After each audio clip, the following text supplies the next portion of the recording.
Hello guys, welcome back to my channel and enjoy this fanfic part 2. Now let's start the fanfic. Anko grinned. Today, I'll be teaching a defense and offense jutsu for water, wind, and fire. The first one I'm going to show is Kaden, Phoenix Immortal Flame. It is a spread fire fireball technique. It's useful as a distraction or move to hinder enemies. Also, it's possible to hide shurikens within the fireballs. Anko showed them the seals and fired at a nearby stump. 5 fireballs whistled toward the stump, scorching it badly. The defensive fire technique is Kaden, burning ash smog. It's like mist jutsu, only that it spews stagnant ash hot enough to create burns. Also, if you click your tongue, the ash ignites. Anko showed them the seals again. This time a cloud of ash wafted toward the stump. Anko clicked her tongue and the ash cloud exploded, leaving half the stump. Anko dismissed Shino to practice the 2 jutsus she showed him. She turned to Shikamaru. Now the 2 jutsus I'm going to show you are Fuden, Great Breakthrough, and Fuden, Spiral Shield, Anko said. Shikamaru observed as Anko slowly did the hand seals. She blew a wind shockwave that knocked Shikamaru down. She then made another series of hand seals and blew. A near-invisible tornado spun in front of her, acting like a shield. Shikamaru went away to practice the techniques. Anko turned to Naruto, who was patiently waiting for Anko to show him 2 water jutsus. Alright Naruto, the offensive jutsu is named Suiden, Water Shark Missile. The other one is Suiden, Water Wall. Now Water Shark Missile fires a jet of water in the shape of a shark. The other jutsu summons a water wall that surrounds you for several seconds, Anko explained. Now since these jutsus can only be used near water, I'll just show you the seals themselves, Anko said. Naruto memorized the seals quickly and went off to find a pond. He searched around the forest for several minutes until he smelled water. Naruto headed toward the source of water. Naruto went to the clearing. The clearing was a wide meadow.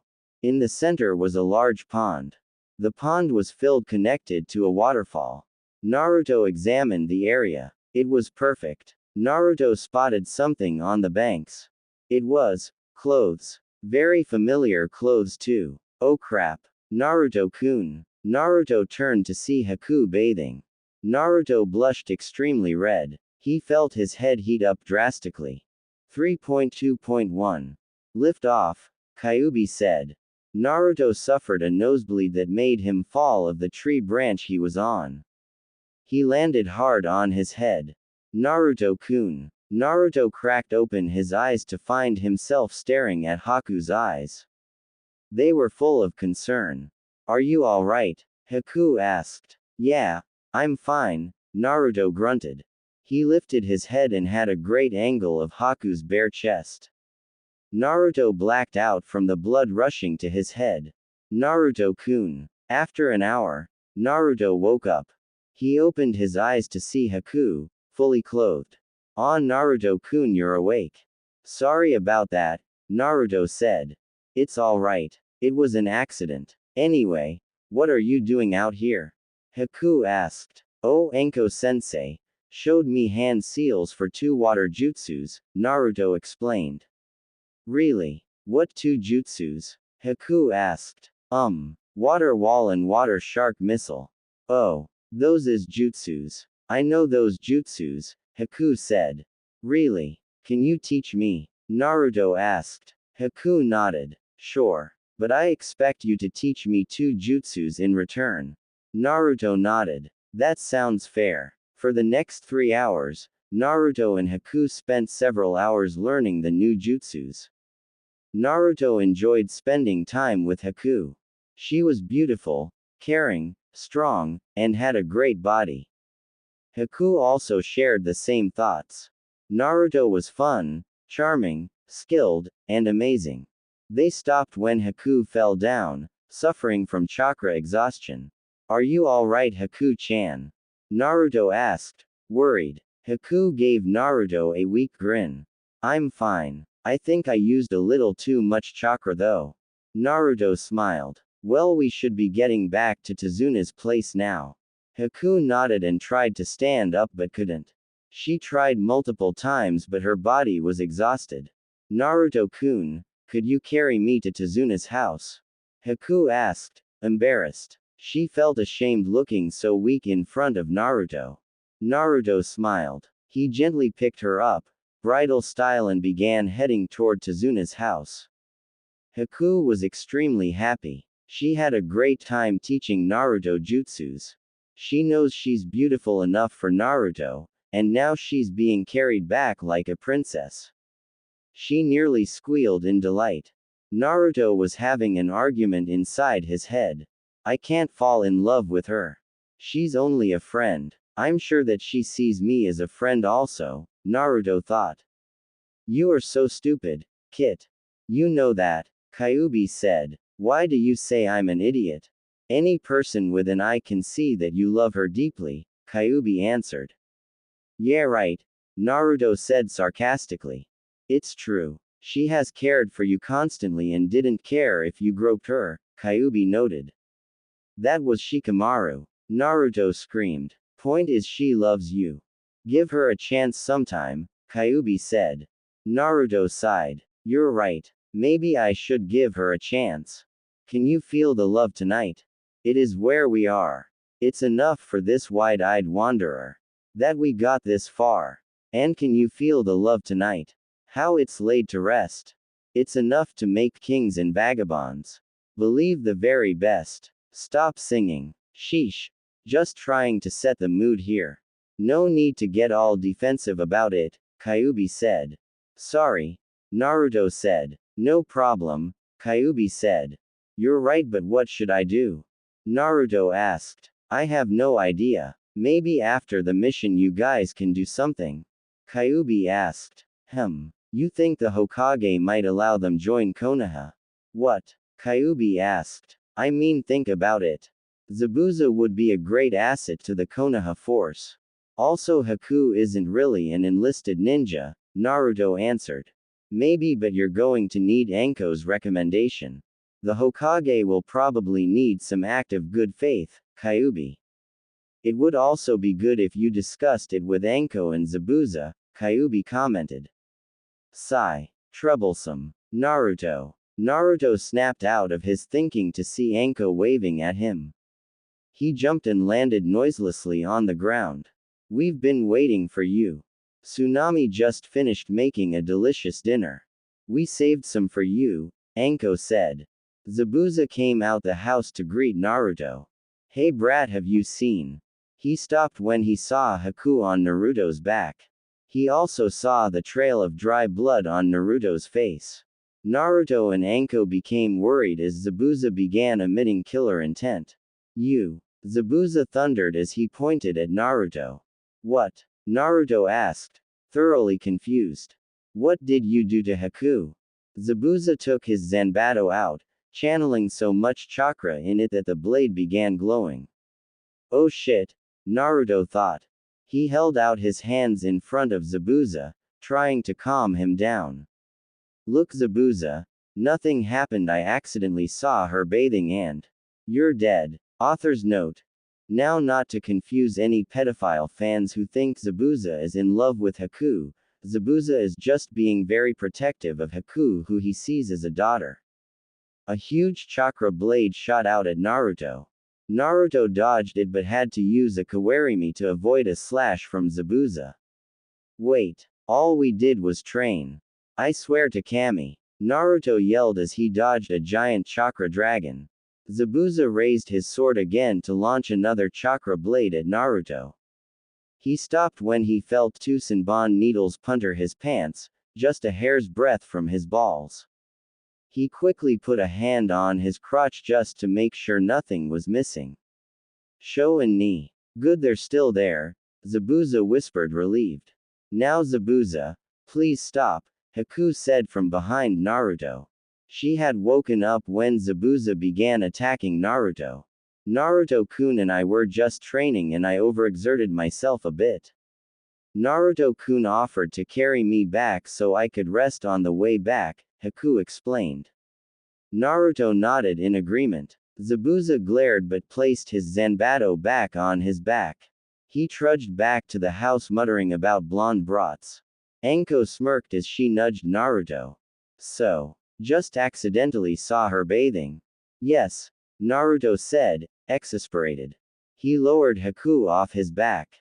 He didn't notice that he was unconsciously holding Haku's hand. Right accidentally. I'll believe that when Kakashi takes off his masks, Anko said sarcastically. In Konoha, Guy was sparring with Kakashi. He ducked Kakashi's punch and kicked him in the chin.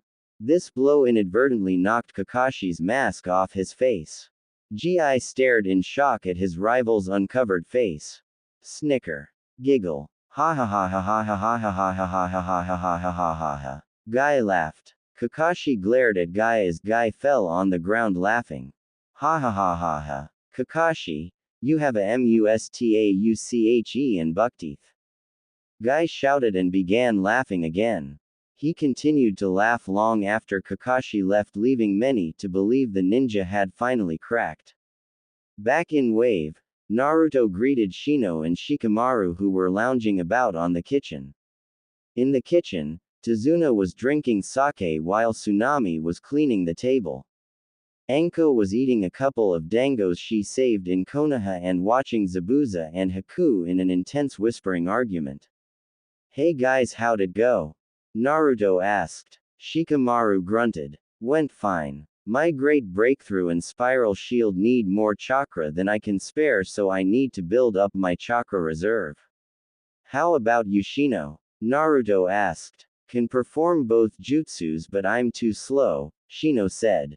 Naruto grinned. He had mastered both Suiten jutsus Anko showed him while also mastering Burning Ash Smog. It helped that he had a teacher and monstrous reserves. Well, I'm sure you can do it soon, Naruto said optimistically. The door opened and a child walked in. The child had a look of extreme depression on his face. Oh Inari, Tsunami greeted the child.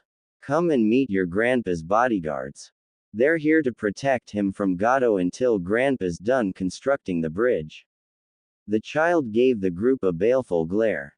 You should leave now. It doesn't matter if you're ninjas, Gato will kill you all. Anko and Zabuza glared at the child. Haku looked at the child with sympathy in her kind eyes. Shino merely observed him and judged he wasn't worth responding to. Shikamaru didn't care. Naruto was seething. What gives you the right to say we'll die? Inari looked at Naruto. Everyone dies if they go against Gato. You're no different. Inari closed his eyes. Anyway, you wouldn't know how hard our lives are. Naruto snapped. Before anyone could react, Naruto picked the kid up and threw him through the wall. Everyone was too shocked to react as Naruto went outside to shout at the kid. I don't have a bad life. I was nearly killed several times before I was 7 and you tell me I don't know what a bad life is, Naruto shouted. Living in rags while scavenging food out the trash. No parent to comfort me when I was stabbed, kicked, or beaten. No shelter except the confines of a small moldy cardboard box. Naruto ripped open his shirt. Look at this. Inari gazed at Naruto's chest disgusted. Scars and burns crisscrossed his chest and torso. A large burn making the word demon was the most visible wound. Naruto calmed down at the sight of Inari's horrified face. He buttoned his jacket and said softly. Look Inari. You have a mom who loves you and a grandfather who's brave enough to defy Gato. They love you with all their hearts. Also, other loved ones watch over you always, Naruto said gently. Inari started crying, ashamed at himself. Naruto was right. Kaiza would be ashamed of him. Naruto smiled when he saw Inari cry. Let it all out Inari. It's all right, Naruto said gently. He hugged Inari letting him know that he was not alone.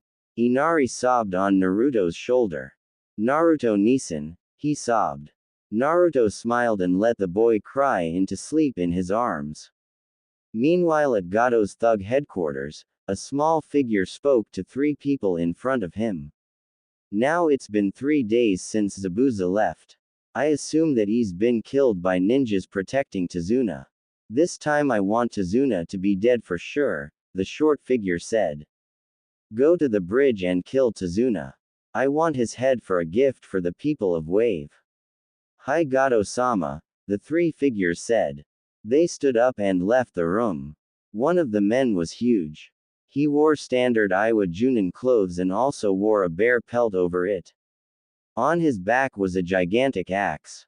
The man spoke to his comrade in a rough voice. Oi, oi, do you know where the bridge is? What is a bridge anyway? The big man asked. Aoi rolled his eyes at the huge man's ignorance. Aoi wore clothes of an aim nin. He carried several umbrellas on his back and on his hip was one of Konoha's revered treasures, the Nadime's sword. Yazoo, shut your dumb fat ass up, Aoi snapped. Gay freak, Yazoo snapped. Bear humper. Umbrella sodomizer. Take that back, Aoi roared. Make me. Yazoo growled and withdrew his axe from his back. Aoi pulled one of the umbrellas on his back and drew the Nadime's sword. Enough. The 2 Junins felt a massive spike in chakra behind them. A palish white man was casually flipping a dagger made of bone. He glared at the 2 Junins. Enough already. I'm tired of your bickering. If you do it again before Tazuna's killed, I will shove a spear up both your assholes, the pale man said. The 2 ninjas nodded. Clear, Kagaya-sama. Good, the Kagaya said. He stabbed himself with the bone and watched it melt into his bone. The 2 Junins shivered at the freaky sight. The Kagaya jumped off into the trees with the 2 Junins close behind him, all 3 prepared to go any lengths to complete the Mashin. Anko woke up early, managing to witness Zabuza sneaking up on Naruto for a painful morning wake-up call. She stifled a giggle. She should do that to Iruka or Shikamaru. Shikamaru more likely because that lazy wouldn't train unless someone specifically told him to train. She smirked when she heard Zabuza's war cry, a thud, and Naruto yelling at Zabuza at the top of his voice. She moved out of the way as Zabuza ran past her snickering with malicious glee while Naruto chased Zabuza in an undershirt and boxers, waving his katana in a threatening manner. After they passed, Anko heard a door opening. She turned and saw Shino calmly walking out the boys' room.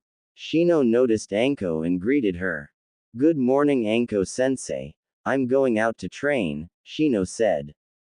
Anko nodded while Shino jumped out the window into the forest. Anko went down to the kitchen to see Tazuna piss drunk at the table. She prodded him awake with a poke from her kunai. Itai, Tazuna said. Bolting upright, he groaned and held his head. Oh, hangover. He blundered into the kitchen and began searching in the various cabinets. After several minutes, he came back to the table carrying a red bottle and a shot glass. Anko watched in interest as Tazuna filled the shot glass with some bright green mixture from the red bottle. He stood up and dumped the contents of the shot glass down his throat. He stiffened for a moment and collapsed. Anko quickly hurried by his side. Tsunami-san, she yelled. Tsunami came running to the kitchen. She noticed her father on the ground with Anko frantically checking for a pulse. She then noticed the red bottle on the table. Anko, it's fine. He's just knocked out for a bit, Tsunami said. Anko gave her a skeptical look. What he drank was a very strong herbal mixture that rapidly flushes the alcohol out, making them fully functionable in an hour. However, the mixture knocks out a person for an hour then wakes them up by involuntary urination of the alcohol. Anko gave a disgusted look at the involuntary urination part. She stopped checking on a pulse, left him on the ground. She walked over to examine the mixture. She poured a drop on her finger and sniffed it. Woo, that's some strong stuff, Anko exclaimed. Tsunami nodded. Anyway, would you help me with breakfast, Anko-san? Anko nodded. For an hour, She helped Tsunami with the breakfast, mentally remembering some of the dishes to cook for Aruka when she got back to Konoha. While they were preparing breakfast, Naruto and Zabuza came into the kitchen arguing. That was my win, brat. Zabuza gloated. No, it wasn't. You used a jutsu. Therefore I won. Naruto protested. Zabuza gave a Naruto a shit-eating grin. So, I'm a ninja. Naruto growled. Let's decide who won now. Jan Ken Pon. Zabuza had scissors while Naruto had paper. Bleep, ing, bleep. Go, bleep, yourself. Naruto bellowed. Zabuza was laughing and giving Naruto the victory sign. This only infuriated Naruto. He tackled Zabuza and the two fell to the ground in a brawl. Anko rolled her eyes at immaturity of the two. Honestly, they act like children. She heard a yawn and turned toward the source. Shikamaru walked in, his face in a lazy expression as usual. He acknowledged Anko with a nod of his head. He sat in a chair, watching the brawl with mild interest. He suddenly grinned and made several hand seals. Ninpu. Shadow imitation. Shikamaru's shadow connected with Naruto's. Shikamaru made Naruto's hand grope Zabuza's crotch. Ya faggot. Zabuza roared and kicked Naruto off. Naruto was pissed. Shikamaru. Naruto bellowed. He made several hand seals that Shikamaru recognized. Naruto began chasing Shikamaru while a raging Zabuza was chasing Naruto. Get back here, ya freaking faggot. Zabuza roared. I'm going to make your weights so heavy, you'll have to work to sleep. Naruto bellowed. Troublesome swordsman. Shikamaru yelled. The three ran in circles around the kitchen table. After 5 minutes Anko got tired of all the noise. Enough. Anko screamed. She pointed her hand at the three screaming idiots. Ninpu. Hidden snake hands. 12 snakes wrapped themselves around Shikamaru, Naruto, and Zabuza. She lifted the three up and slammed them down on the ground hard. Itachi. They screamed. Anko smirked. She drew her kunai and licked it, a sadistic look in her eye that scared the hell out of Naruto, Zabuza, and Shikamaru. Now sit still like good little boys before I get to practice my torture techniques on the three of you. Let me tell you, I'm better than Ibiki at physical pain, Anko said evilly. The Shikamaru and Naruto nodded fearfully. Surprisingly, Zabuza nodded as well. Zabuza heard of Ibiki the torturer. His methods of torture are barbaric, painful, and made you wish you were dead at the start. Anko released her snakes. The three sat at the table, barely moving at all. Anko grinned. That's a good boy, Anko cooed as she patted each one on the head like a dog. Tsunami sweat dropped but didn't say a word. The kitchen was completely silent as the two women prepared breakfast. Shikamaru farted once and Naruto giggled. Both of them found a knife quivering, dangerously close to their crotch. Zabuza thanked Kami he still had spent years controlling his emotions. Soon Shino walked in and patiently sat at the table. He immediately noticed Naruto sitting completely still along with an awake Shikamaru. He gave Anko a questioning look.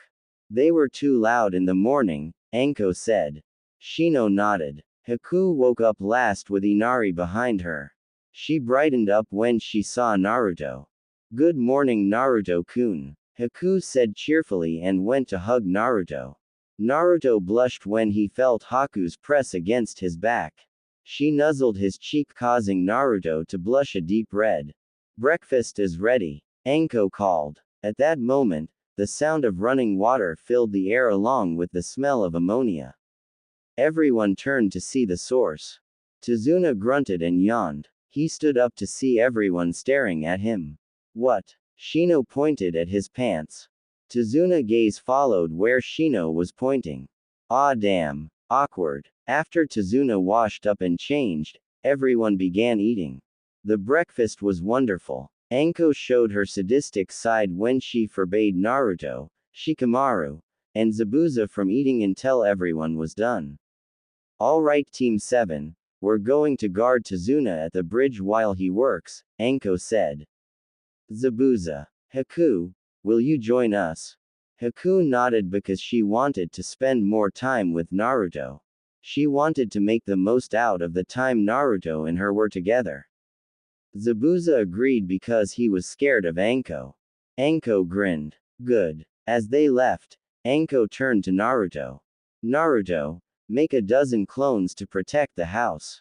If Gato knows we're gone, he might send thugs after Tsunami and Inari. Naruto nodded. He made a dozen shadow clones and sent them to guard Tazuna's house. Team 7 headed to the bridge at a casual pace. When they arrived at the bridge, there was nobody there. Tazuna was confused while everyone else had his or her guard up. Where is everyone? Tazuna asked aloud. We sent them away, an oily voice answered.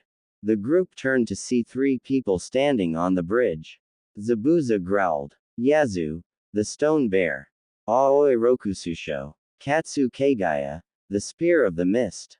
Yazu smiled. Well, Zabuza, looked like you switched sides. Good. I was hoping to be the one to kill you. Yazu charged at Zabuza, wielding his humongous axe. Zabuza blocked the axe and kicked Yazu in the stomach. Yazu reeled back and blocked Zabuza's blade. Zabuza pushed Yazu back and channeled chakra into his sword. Metsujutsu. Chakra wave. Yazu quickly blocked it with his axe, flinching at the power the attack contained. Yazu bit his thumb and made several hand seals. He slammed his hand on the ground. Seals appeared on the ground where he slammed his hand. Summoning jutsu. Yazu roared. A huge puff of smoke appeared.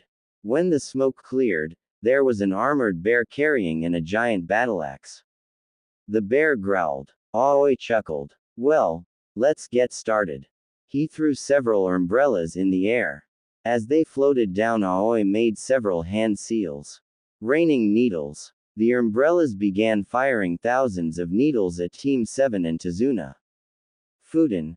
Great breakthrough. Anko, Naruto, and Shikamaru shouted. Together, they made a whirlwind that knocked all the needles away from them.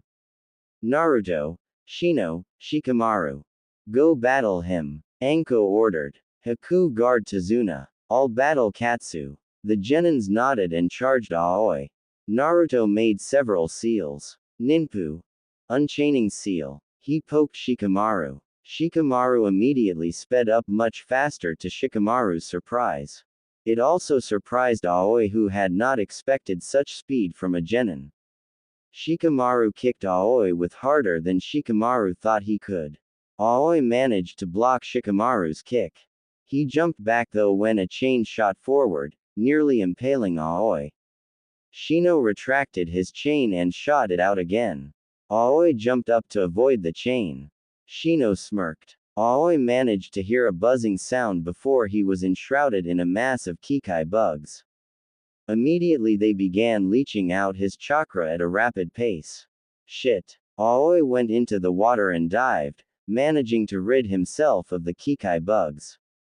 As the 3 genins waited for him to resurface, Shino removed his weights and Naruto disabled part of his gravity seal. Aoi charged back on the bridge. This time, he was wielding the Nadime's sword. The Thunder Spirit Blade. Naruto gasped. Anko was panting. She glared at Katsu, who was breathing a bit heavily. In his hand was a bone-white spear. She couldn't predict the length that damned spear would be. It changed length and shot out like an arrow. It took a lot of her chakra to dodge that spear. Anko bit her thumb. She made several hand seals and slapped the ground. Summoning Jutsu. A large cloud of smoke appeared. Out of the smoke came several large snakes, each of them 40 feet long and had fangs dripping with poison. Katsu eyed them carefully. He had to avoid getting bit by those snakes. Katsu gathered chakra and concentrated. Anko watched in fascination as bone spikes grew out of his body, making him a human porcupine. Shit. Anko thought. With those spikes, Katsu could injure the snakes without moving. Snakes could only attack someone using their fangs and body. No distance attacks. Anko made several seals. Kaden. Fire dragon. A huge dragon made of fire sped toward Katsu. Katsu dodged it skillfully and stabbed one snake in the head, dispelling it. Another tried to bite Katsu, but his spikes impaled the snake through the brain, killing it. Shit. Anko thought. Back in Tazuna's house, two of his thugs were heading toward the house. They knocked down the door. Tsunami screamed as they grabbed her. Mom. Tsunami looked to see Inari hiding behind a wall. Inari. Run. She was knocked out by one of the thugs. Hey, let me slice up the kid. Gato said we only needed one of the thugs said. Make it quick, his partner said. He hoisted Tsunami on his shoulder and watched his partner. Inari ran. He could hear the thug behind him laughing sadistically. He went up to his room and locked it. He went under his bed and pulled out a hunting crossbow Kiaza made for him. He loaded it just when the thug kicked open his door. Inari aimed quickly and fired. The arrow flew straight and true into the thug's neck, killing him instantly. Inari loaded another arrow and went downstairs to see his mom rescued by a Naruto clone. The other thug was dead on the rug. Naruto Nichin, Inari said in delight. He hugged Naruto. Naruto hugged back. I'm proud at you, Inari. You defended your mom well with the cunning of a ninja. Inari beamed. Inari. You need to get the villagers to come to the bridge. Gatos has an army of thugs marching their way to the village. They're going to be on the bridge. Inari nodded, scared but determined. Naruto smirked. He gave Inari a thumbs up. Make me proud. Inari bolted out of the door. Naruto went out to help the other clones thin the ranks of Gato's thug army. Meanwhile at the bridge, Zabuza was having the time of his life. Sure, he was bleeding but cuts in a bite from that damned bear, but he never had a more fun fight. Yazu was getting very worried. Zabuza had managed to dispel two summoned bears with only Kenjutsu. Yazu knew he had the elemental advantage, but would that be enough to defeat Zabuza? Sweden.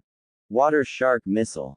Yazu looked up to see a water blast in the shape of a shark head toward him. Yazu dodged it but was slapped by the flat side of Zabuza's blade. Yazu flew away bouncing a bit. Come on. Is that all you have? Zabuza roared. He faltered when Yazu crumbled into dirt. Zabuza turned to see Yazu making a long chain of hand seals. Doden. Stone bear landslide. A huge number of bear golems made of rock charged him. Yazu smiled. No one ever survived this jutsu. Zabuza roared. He went through the herd of bear golems, chopping them into pieces. Huge chunks of rock flew everywhere. Metsujutsu. Chaos wave. Zabuza began swinging his sword wildly, chakra blades flying everywhere, destroying the bears. Yazu watched in horror as Zabuza demolished his bears. He was covered in cuts, bite marks, and claw marks and was bleeding heavily but was laughing like a maniac. Zabuza finished destroying the last bear and charged toward Yazu. Yazu swung his axe in desperation, but Zabuza's blade cleaved through the axe and him. Yazu's body stood for 1 second before falling apart in two.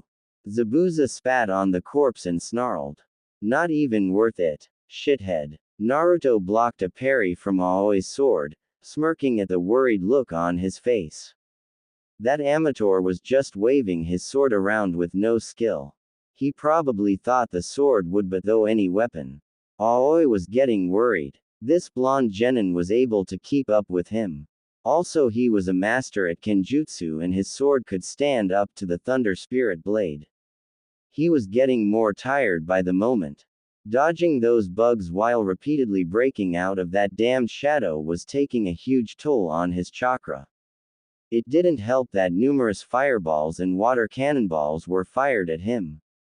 Also, that damned shadow brat seemed to just come out of his shadow. Naruto smirked. He had him now. Naruto shoved Aoi back and with a powerful strike with his sword, he disarmed Aoi. Shino. Shikamaru. Aoi watched in horror as a chain wrapped against his body. He was trapped. Then he felt his body freeze up as shadow imitation took its effect. Shino directed all his Kikai above his head, had them form into a giant dense black orb. Haijutsu. Kikai Meteor. The huge mass of bugs slammed into Aoi, breaking his spine. Aoi screamed in pain as the Kikai bugs drained all of Aoi's chakra, killing him. Shino and Shikamaru fell to the ground dead tired. They had used a lot of their chakra wearing the fast Junin down. Naruto smiled. He went to Aoi's corpse and cut off his head for the bounty. He stored inside a scroll and retrieved the Nadime's sword. Naruto held it reverently. "Don't worry. You're going back home," he whispered. It might have been his imagination, but he could have sworn that the sword gave a small pulse. Naruto stored it carefully in his pocket. He looted Aoi's pockets and found lots of money and a good amount of equipment. Naruto heard a shriek of pain. He saw Anko on her knees with a spear protruding out of her shoulder. Nearby, Haku was lying face down, a huge wound on her back. Haku was spending the last moments of her fading consciousness reviewing what had happened moments ago. She saw Anko having a hard time, so she encased Tazuna in a large ice dome and went to help Anko. Haku kicked Katsu away from Anko. Katsu stepped back and observed the newcomer. Well, I didn't expect to see a Hyouten user to be here. Haku said nothing and threw several Senbon needles at Katsu. Katsu smirked and held his arms out. Haku gasped when she saw her Senbons deflect off Katsu's chest. "This is my bloodline, Shikatsumyaku. I can manipulate the bones in my body to make them as hard as steel. If you can't find a way around this, you're dead," Katsu explained. Katsu charged at Haku with incredible speed. She dodged the spear but flew back due to a kick that hit her in the stomach. She landed on her feet but coughed up blood. "He's so powerful. I'll have to use it if I had a chance," Haku thought. She stood up and made one-handed seals. Hyouten. Demonic ice mirrors. Katsu watched as mirrors began to form all around him. He watched in interest as she melted into one of the mirrors. Hyouten. 1,000 flying water needles of death. At once thousands of Senbon flew toward Katsu. Katsu rolled his eyes and spun his spear. He deflected all the Senbon with ease. "Is that all?" Katsu asked. "I'm disappointed." Hyouten. Glacier grenade. Haku jumped from one mirror to another while firing an ice orb at Katsu. The ice orbs exploded into flying shrapnel. Katsu raised an eyebrow. He concentrated his chakra and formed a suit of bone armor that protected him from the shrapnel. "I'm bored," Katsu stated. He slashed at Haku. She fell down hard on the ground, bleeding heavily. All of her ice mirrors and the ice dome protecting Tazuna shattered. Anko watched as Haku was defeated. She rushed to engage him in a taijutsu match but was quickly defeated. She screamed as Katsu stabbed his sword in her shoulder. "Haku." Katsu looked to see a blonde genin wielding a sword. He sighed. He was getting bored of these weaklings. He swung his spear at Naruto. Naruto caught it in his hand and snapped it in his hand. "What the hell?" Katsu yelled. Naruto grinned. "I recognize that bloodline, Shikatsumyaku. It manipulates bones to a user's shape and hardness." Katsu nodded. "How did you break my speak?" Naruto waved his hand. He gathered enough chakra so it could be seen. Instead of a normal bright blue, Naruto's chakra was a dark blue-green color. "My chakra specifically attacks any bloodline limit, making it useless." Katsu's eyes widened. Finger bullets. Katsu watched as his finger bullets turned into powder upon impact with Naruto. He charged Naruto with a bone blade. When it connected with Naruto, it turned into powder. Naruto punched Katsu in the face. Katsu was knocked back. Katsu was horrified to feel that his bones were fractured. Naruto glared at Katsu and flared out his chakra to the maximum.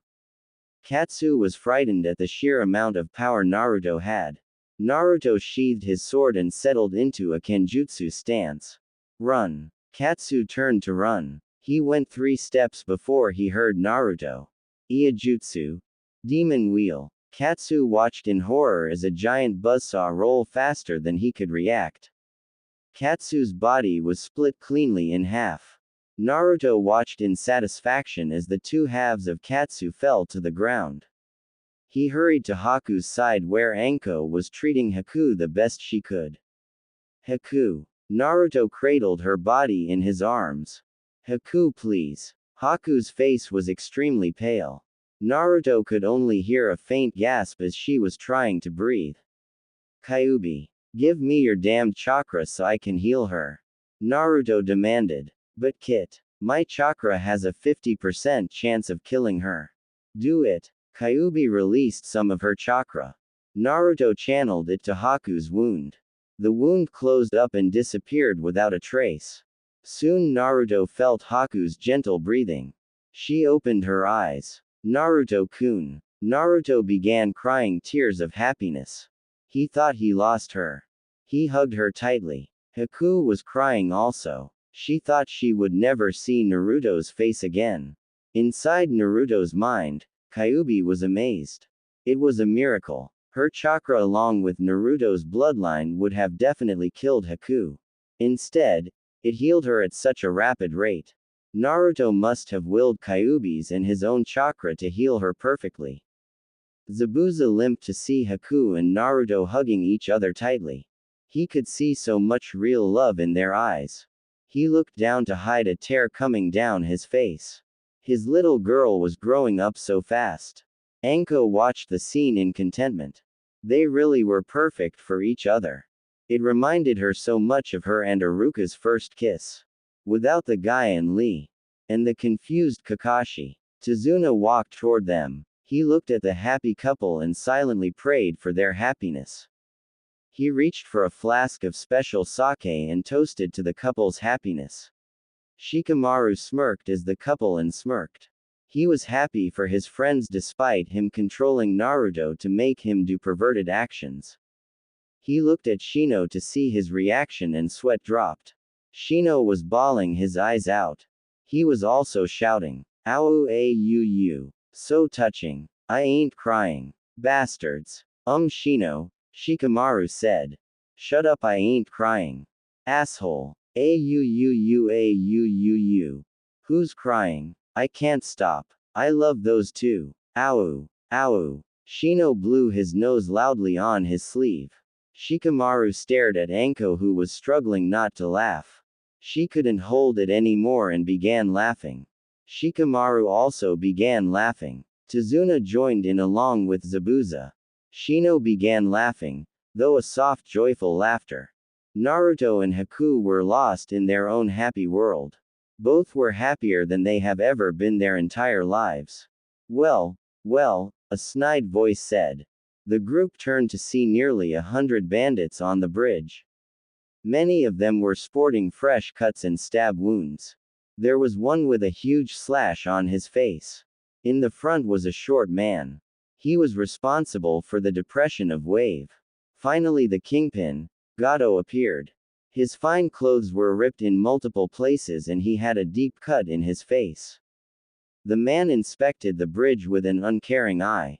His eyes widened when he saw all 3 of his hired ninjas slain, lying in a pool of blood. He let out a small gasp when he saw Ketsu's body split head to toe in half. He then gave a grin. Good job on eliminating my ninjas. They wanted a high paycheck. At least I don't have to pay so much. Bandits are so much cheaper and effective in large groups. I know they are good fighters though, so I bet 100 bandits will be enough to wipe out a group of tired ninjas, Gato said. There was some truth in the statement. Anko, Shino, Shikamaru, and Haku were too weak to fight. However, Zabuza and Naruto were able to fight. Zabuza was still able to fight because he still had a majority of his chakra left. Naruto's massive reserves were barely tapped. "Hey Gato!" A voice shouted out. An arrow flew above the ninjas and landed at Gato's feet. Gato and his army along with the ninjas turned to see who it was.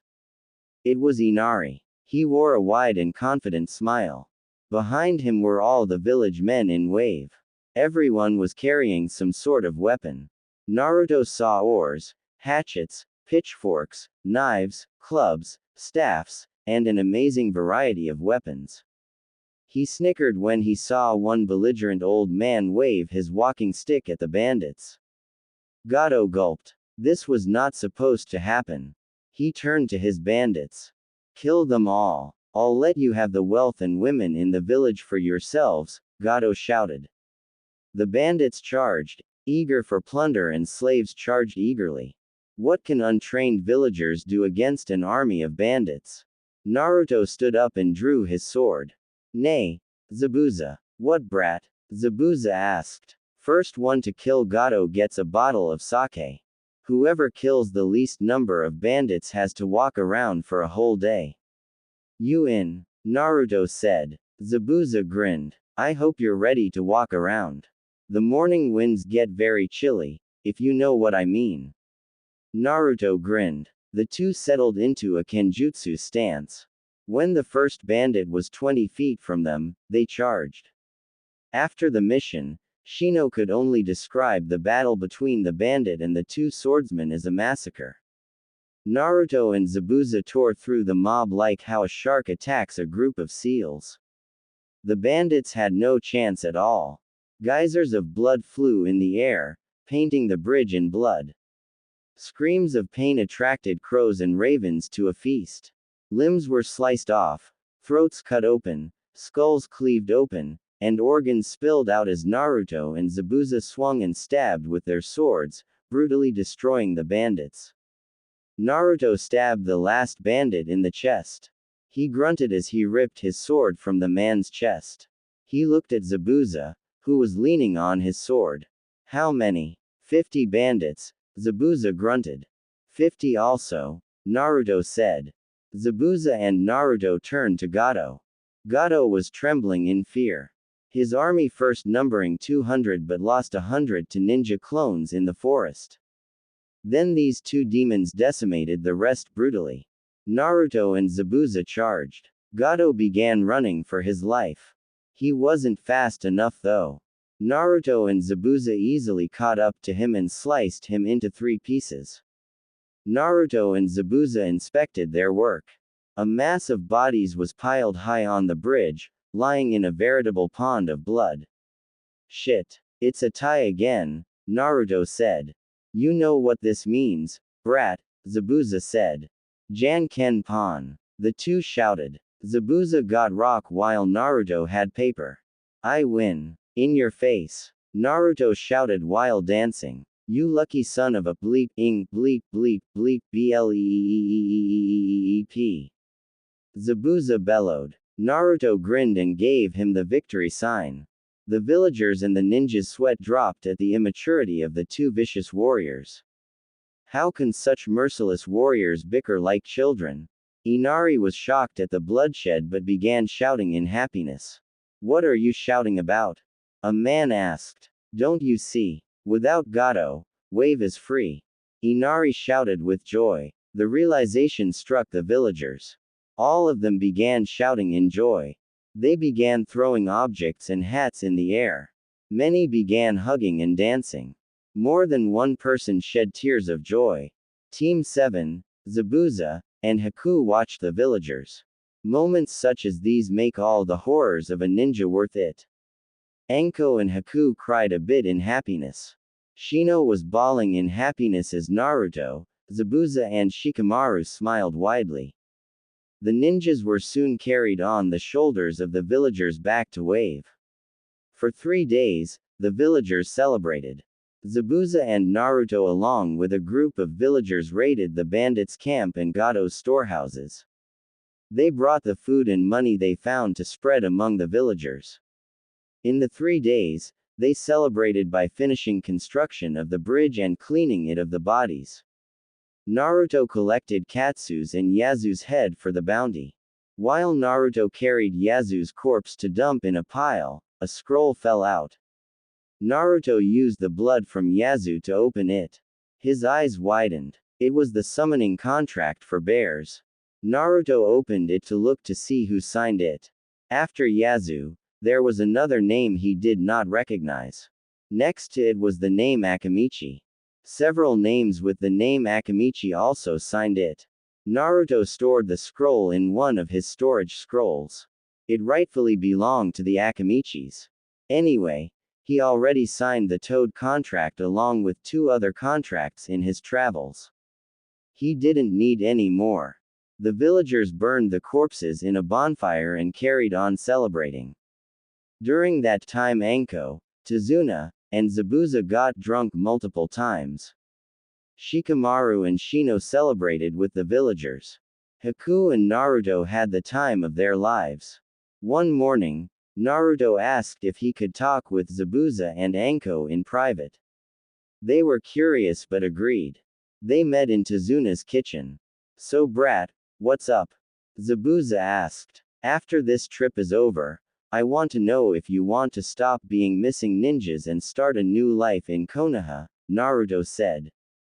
Zabuza was curious. "Even if we did, do you think the Hokage will let us join Konoha? I'm an S-class nin and former Miss Junin. What reason would they have for letting me join? You would be a great addition among Konoha. You are a former member of the 7 Swordsmen and a master at silent killing, Kenjutsu, and Suiten Jutsus. Haku also possesses a bloodline and a powerful one at that. If that isn't enough, I can persuade several council members," Naruto explained. "How?" Anko asked. Naruto smirked. He opened his storage scroll and retrieved the bear summoning contract. Anko gasped. "That isn't a summoning contract, is it?" Anko asked. Naruto nodded. "Look at the names." Anko opened it. "Akamichi. Yep. I can also persuade Shikamaru and Shino to persuade their fathers to vote for Zabuza. Also, once you fill out your report Anko, the council will see how powerful I am and want to be on my good side," Naruto said. Anko and Zabuza were shook their heads. The impossible seemed to be likely if Naruto tried it. Zabuza grinned. "Well brat, where would Haku and I live? You could stay at my place until you get settled," Naruto said. "Well, I'm going to ask Haku," Zabuza said. He left to find Haku. Anko and Naruto winced when a ear-splitting squeal reached their ears. Zabuza came back, a bit cross-eyed and wiggling his ear. "She says yes. Thanks, I couldn't tell," Anko said sarcastically. Zabuza glared at her. "Anko-sensei, you should send a letter to the Hokage before we leave," Naruto suggested. "And how do we do that?" Anko asked. Naruto smirked. He bit his thumb and made several hand seals. He then slapped his hand on the ground. Summoning jutsu. A cloud of smoke appeared. The smoke cleared up to reveal a large raven the size of a dog. On its back was a round tube with the kanji speed. The raven bowed to Naruto. "Hello Naruto-sama, might I inquire the reason you summoned me?" the raven asked in a polite voice. "I need a letter delivered as fast as possible to the Hokage of Konoha. It is of great importance to me. Can you do it, Yuru?" Yuru nodded. "I am honored that you chose me to deliver this letter. I shall deliver it to the best of my ability." Anko did not bother trying to deny the existence of a raven contract. She quickly wrote the letter and gave it to Naruto. Naruto placed the letter in the tube and closed it. "May the winds bless your trip," Naruto said to Yuru. "And the stars guide you well," Yuru replied. Yuru spread his wings and flew off with amazing speed. In less than a second, Yuru couldn't be seen. Naruto turned to see Anko and Zabuza staring. "What? Is there anything you can't do?" Zabuza asked. Anko nodded. "I can't fold my tongue," Naruto admitted. Zabuza and Anko sweat dropped. The next day everyone was gathered at the bridge. They wanted to say goodbye to the ninjas that saved their country. Inari struggled not to cry as he said goodbye. The villagers had gathered enough money from Gato's storehouses to pay for the mission and give each ninja a bonus that was equal to an S-rank mission pay while still having enough to rebuild Wave. Naruto patted Inari's head. Hey, make sure you grow big and strong so you can protect this village. With us gone, I'm counting on you. Alright Inari. Inari nodded, struggling no to cry. Okay Naruto Nisan. I promise to protect every person in Wave.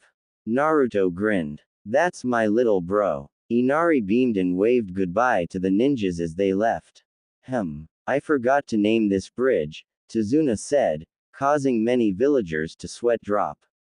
Oh I know. The pride of great builder Tazuna. The path of Sake. Tsunami slapped her father. We are not naming this bridge after Sake. Tsunami said sternly. How about the Great Naruto Bridge? Inari said. Many of the villagers nodded. It was a great name.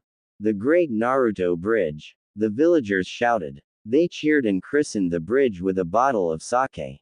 The trip to Konoha was uneventful. The group took their time traveling. The Genins and Haku trained constantly. They also made drastic improvements under the rigorous training of Zabuza and Anko. Naruto now had a formidable arsenal of Suiten jutsus. Shino was proficient enough with his chain to take on Zabuza and wound Zabuza at full strength. Shikamaru was extremely stealthy and was able to consistently catch Anko in his shadow imitation jutsu before she noticed. Haku became faster and able to hold her mirrors longer while performing a various number of Suiten, Futen, and Hyouten jutsus. When they got to Konoha, an Anbu captain and his team escorted the group to the Hokage Tower. The Hokage dismissed the Anbu ninjas, in order to speak with the group privately. When the Anbu left, the Hokage picked up a sheet of paper. Naruto recognized it as Anko's letter. Well, it looks like you had a very exciting mission. Instead of a simple C-class mission, it turned into a high A-rank mission. Defeating 2 mist Chunins, allying with a former member of the Seven Swordsmen and his apprentice, bringing down one of the richest people in the world, liberating the country of Wave, and slaying 2 A-rank Junins and an S-rank Kagaya. I must say, I am deeply impressed, the Hokage said, pride evident in his voice. Team 7 smiled. Naruto blushed and rubbed the back of his head in embarrassment. The Hokage turned to Zabuza and Haku. I understand that you two want to be Konoha nins. Why? To put it simply, I'm tired of running and being chased by hunter nins constantly. I also did not want Haku to spend such life when she has done nothing wrong, Zabuza said. The Hokage nodded. Well, after hearing your reasons and reading Anko's report, you and Haku will be inducted as Konoha nins after a 6-month probationary period. If you are judged trustworthy, you will become Konoha nins with all the privileges and rights as one trained here. Zabuza and Haku nodded. The Hokage dismissed all of them. Wait a second Hokage-sama. Everyone turned to see Naruto reach into his coat. He pulled out a cylinder. It looked like a sword handle without the sword. Naruto reverently handed it to the Hokage. The Hokage's eyes widened. Naruto, is this? Yes, the personal sword of the Nadaime Hokage, the Thunder Spirit Blade, Naruto said. The Hokage channeled chakra into the handle. A blade, crackling with energy appeared. The Hokage stopped channeling chakra and watched as the blade vanished. Thank you, Naruto. It is a relief that a relic from one of our greatest heroes have been returned to Konoha. Naruto bowed and left with his team. As soon as they left the Hokage Tower, Naruto asked Shikamaru a question. Hey Shikamaru, do you know where the Akamichi clan house is? Shikamaru nodded. Yeah, the Akamite clan house is right near the Nara clan house. I can show it to you right now. Naruto followed Shikamaru to the Akamichi clan house. The Akamichi clan house was a humble house, big but not showy, and exuded a sense of comfort and safety.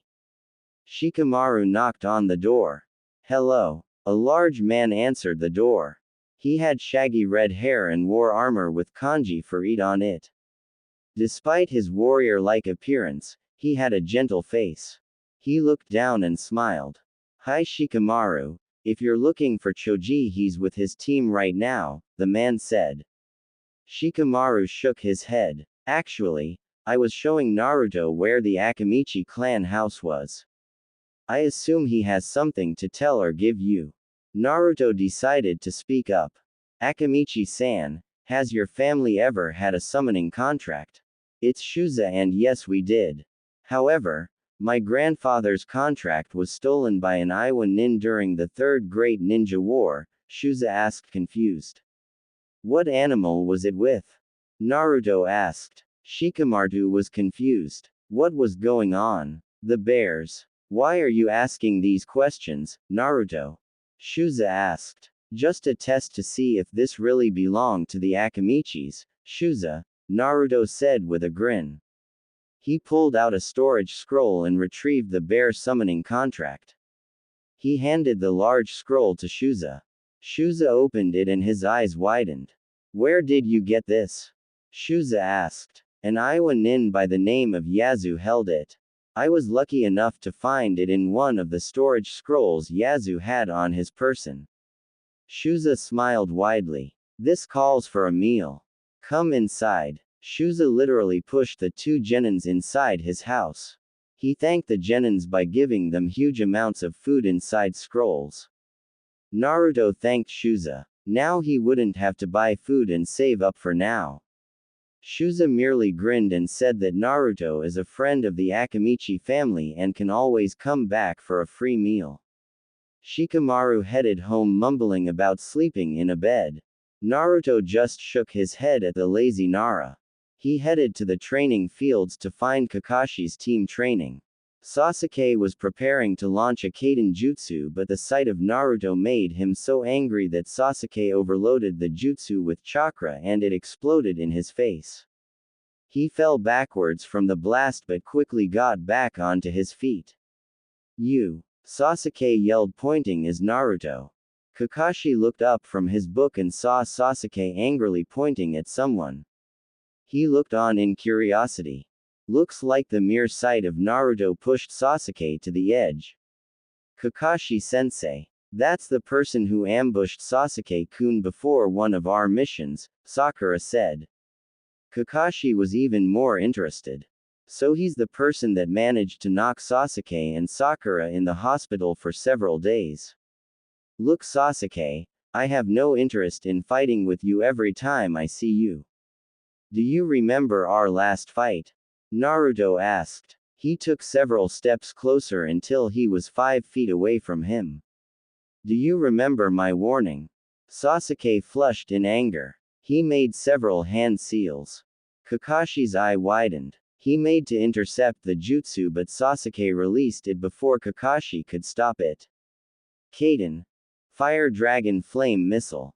A huge flame came from Sasuke's mouth and hit point blank at Naruto. Kakashi knew he was in deep shit. His pupil deliberately killed a fellow shinobi. The same shinobi was a favorite of the Hokage. He hoped he would at least be a Tokubetsu Junin at the end of this fiasco. Kakashi noticed something. There was no scream or groan of pain. He looked closely at Naruto.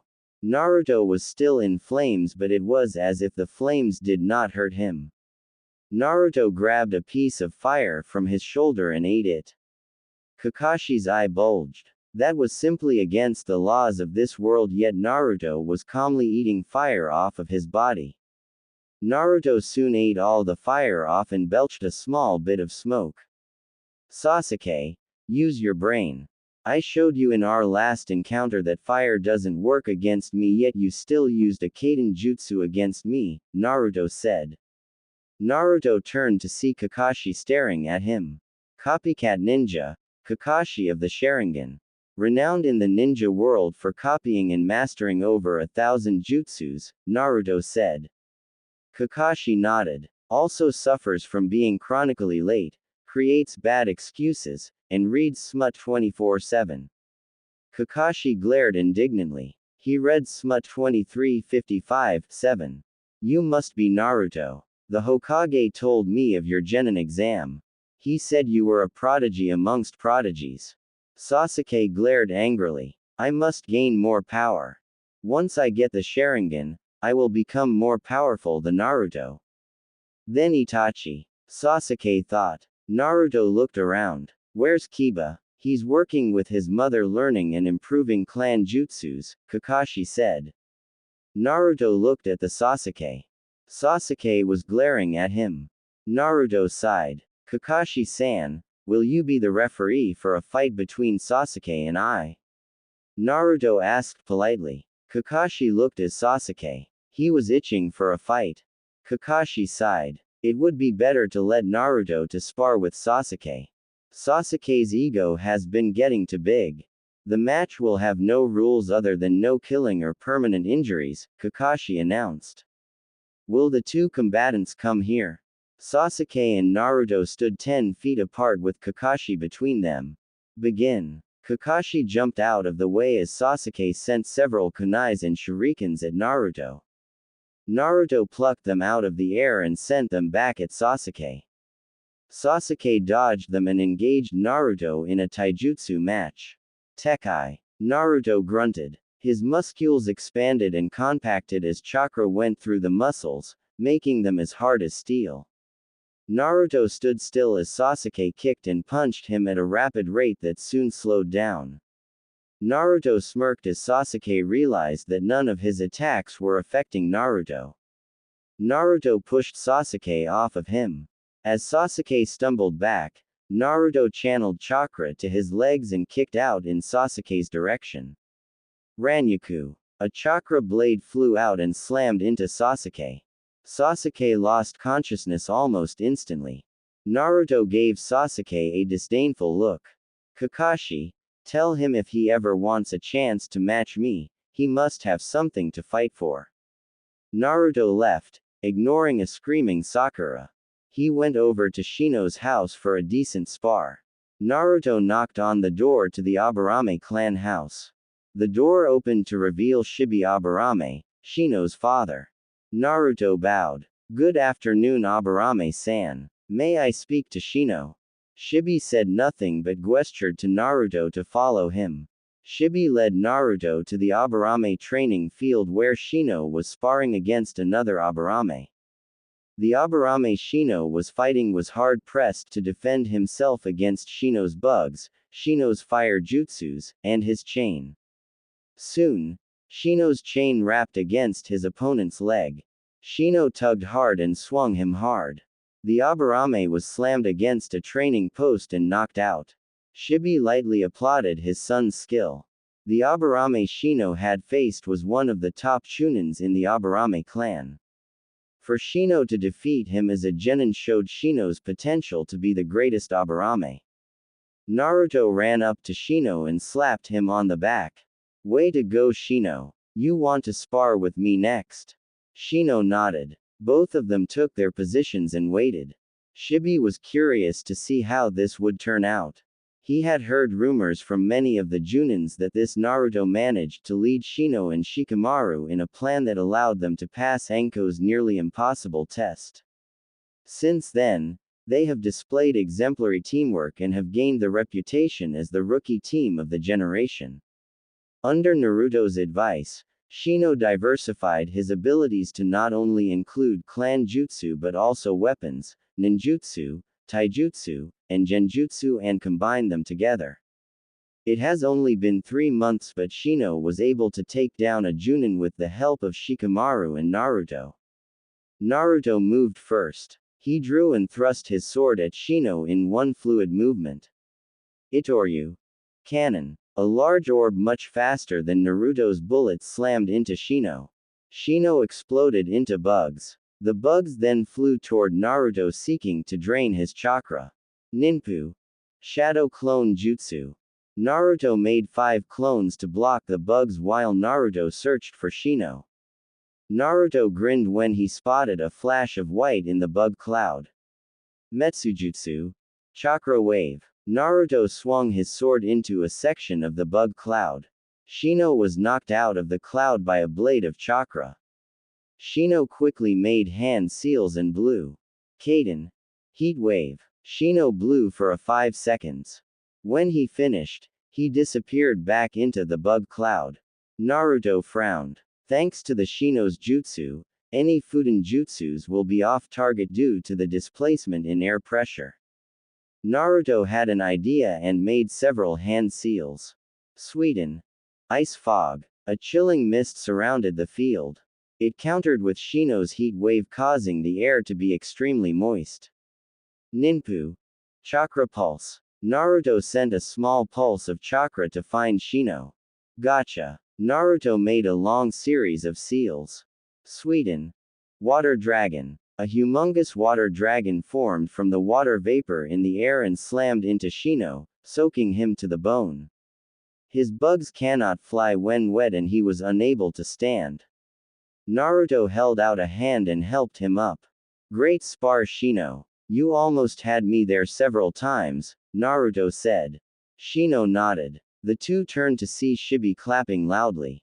Wonderful match. I must say, I now believe that the Aburame clan must start to diversify. Our bugs are useful tools, but we must also not rely on one trump card to win a battle, Shibi said to Shino. Well, see you, Shino. Naruto said. He left and went to his apartment. He opened the door to see Haku walking in a towel. Naruto quickly closed the door, counted to 10, and went back in. Welcome home, Naruto-kun. Zabuza is walking around Konoha at the moment. I hope he does not get lost. He has a terrible sense of direction, Haku said. Meanwhile, Zabuza was muttering to himself, trying to find a store to buy sake. Let's see. The guy said to go north for a block and then west for 2 blocks. North is always coldest and west is my left side. Quote. Needless to say, with that kind of directional skills, Zabuza was hopelessly lost. Back at the apartment, Naruto arranged the furniture so that Haku had her own room while he shared one with Zabuza. Naruto went down to a nearby furniture store with Haku to pick up stuff for the apartment. They bought a dresser for Haku and Zabuza, 2 small tables, 2 futons, 2 armchairs, and collapsible boxes for storage. The apartment was a little crowded but cozy. Naruto was going to enjoy living with Haku and Zabuza. Naruto filled the refrigerator with the food Shuza had given him. There were several pounds of meat, lots of fruits and vegetables, flour, rice, and milk. Naruto was surprised to find spices included. With this food, Naruto made some donburi gyuden rice, stir-fried vegetables, and beef, and mixed fruit for dessert. Since Zabuza was hopelessly lost around Konoha, Haku and Naruto had a pleasant dinner all to themselves. They soon went to sleep waiting for Zabuza. Meanwhile, Zabuza was pissed. He had wound up in the gay district of Konoha multiple times and was tired of being chased by gay drunks. He turned around a corner to see receive full blast that god-awful genjutsu. Lee. Guy sensei. What the bleep is wrong with this village? The next morning, Naruto went out to meet his team. He left Haku note to tell her where he was. On his way he found Zabuza in an alley. He was lying in the fetal position crying. Oi Zabuza, you okay? Naruto. Zabuza started crying on relief. Thank Kami. I got lost and wound up in the gay district and had to run away. I went around the corner to see 2 freaks in spandex shouting and hugging. Then this scene appeared. It was horrible. Horrible, I tell you. Naruto slapped the slightly hysterical man. Snap out of it. Zabuza became his normal self again. Zabuza, listen. Go straight down this road for 7 blocks. Then take a right and walk for 2 blocks. On the left side there is an apartment complex. Our room is 726. Haku is still asleep. I left some of last night's dinner in the kitchen. Zabuza nodded. Those directions were simple enough. He began walking to the apartment. Naruto sighed. Why are there no normal ninjas? Naruto met his team at Training Ground 26. After meeting with their sensei, they completed 10D rank missions in record time. They also completed 2C rank missions simultaneously. They went back to Training Ground 26 before being dismissed. At Training Ground 26, Anko gave each of them a slip of paper. Anko-sensei, what are these? Shikamaru asked. These are tickets for you to compete in the Chunin exams. The Chunin exams? Shino asked. Aren't we a little too unprepared to take it? Anko laughed. You're joking. This team is more ready for the exam than any other in Konoha. Naruto smirked. Shino, have we met an enemy that we couldn't defeat? Heck, we killed a Junin without our sensei. If you still feel like we're unprepared, we'll spar more at your house. Yeah, Shino, don't worry about it, Shikamaru said. Anyway, we got Naruto Taicho to lead us to victory. Remember in Wave he slew that Katsu guy. I'm pretty sure he'll back us up if we get in a pinch. Anko laughed. This exam will be very interesting. Team 7 spent the next month and a half before the Chunin exams juggling training, C-rank missions, and the 2 low B-rank missions, and strategizing. The training was intense as Anko placed Shikamaru and Shino in extreme situations such as in a pit with giant snakes wearing 100-pound weights on their limbs. Naruto often sparred with Haku, Zabuza, and Anko at the same time without his sword or ninjutsu. Anko also taught them several useful genjutsus. Shikamaru and Shino also trained with their fathers in clan jutsus. Thanks to their fathers, Shikamaru and Shino learned more advanced and deadly jutsus. Due to the complete success of the mission to Wave, the Hokage granted Team 7 the privilege of C-rank missions and some low B-rank missions, despite some of the council's protests that Sasuke should also gain this privilege. However, the protests stopped when time after time, Team 7 performed the missions flawlessly and in record time. So far the mission count Team 7 had done was 29 D rank, 17 C rank, 3 B rank, and 1 A rank. Anko was truly proud of her team. They kicked. Their teamwork was perfect. They knew their jobs and roles in the team. Shino was the tracker, scout, and support in the group. Shikamaru was the stealth, strategizing, capturing expert in the group. Naruto was the leader and the primary assault expert in the group. Team 7 with Shino's logic, Shikamaru's strategy, and Naruto's leadership, they were among the likely candidates to pass the Chunin exams. The week before the exam, Anko had the team to scout out the local competition. Shino and Shikamaru often did this by stealth. Since they were trained by a stealth specialist, the two often were undiscovered unless if a Junin detected them. The two collected info from the teams of rain, mist, grass, and sound. None of them were a serious threat to Team 7. Naruto visited the Konoha teams and also the Sand Genins. Amongst the Konoha teams, his amiable nature and goodwill earned him the trust of some Leaf teams. Others were distrustful of Naruto and sometimes attacked him. When that did happen, Naruto often defeated them easily and intimidating them out of the exams. Naruto found out that all the rookies were taking the Chunin exams. Team 8, Kurenai's team consisted of Hinata, Ino, and Choji. The three worked well together as a tracking and capture alive team. Team 10, Kakashi's team were the exact opposite. It was a mostly assault team with Sakura as support. However, their teamwork was extremely bad as Kiba was alienated by his other two teammates. Naruto met the Sand team quite by accident. It began with him strolling down the street looking for his teammates. However, He saw a group of children run afoul of two Sangenins, a girl and a guy. Naruto recognized one of the children as Konohamaru, grandson of the Hokage.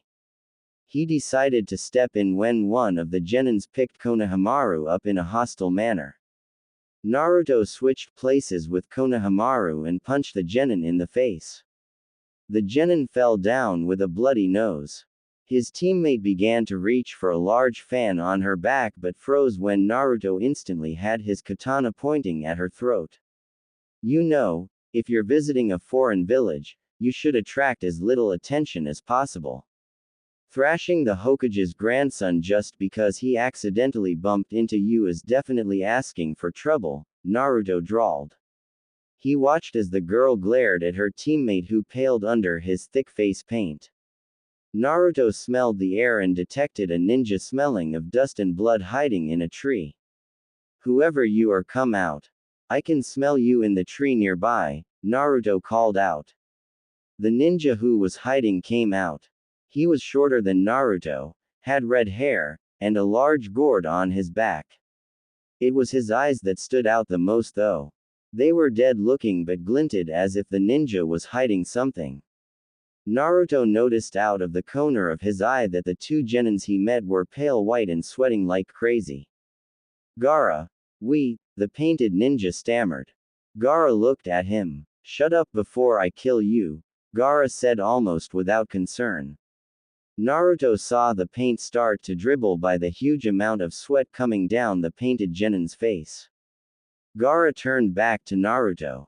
My apologies for my teammates. They have been eager to compete. Much too eager. Naruto sheathed his katana. No problem. Here's a tip. Don't attract too much attention.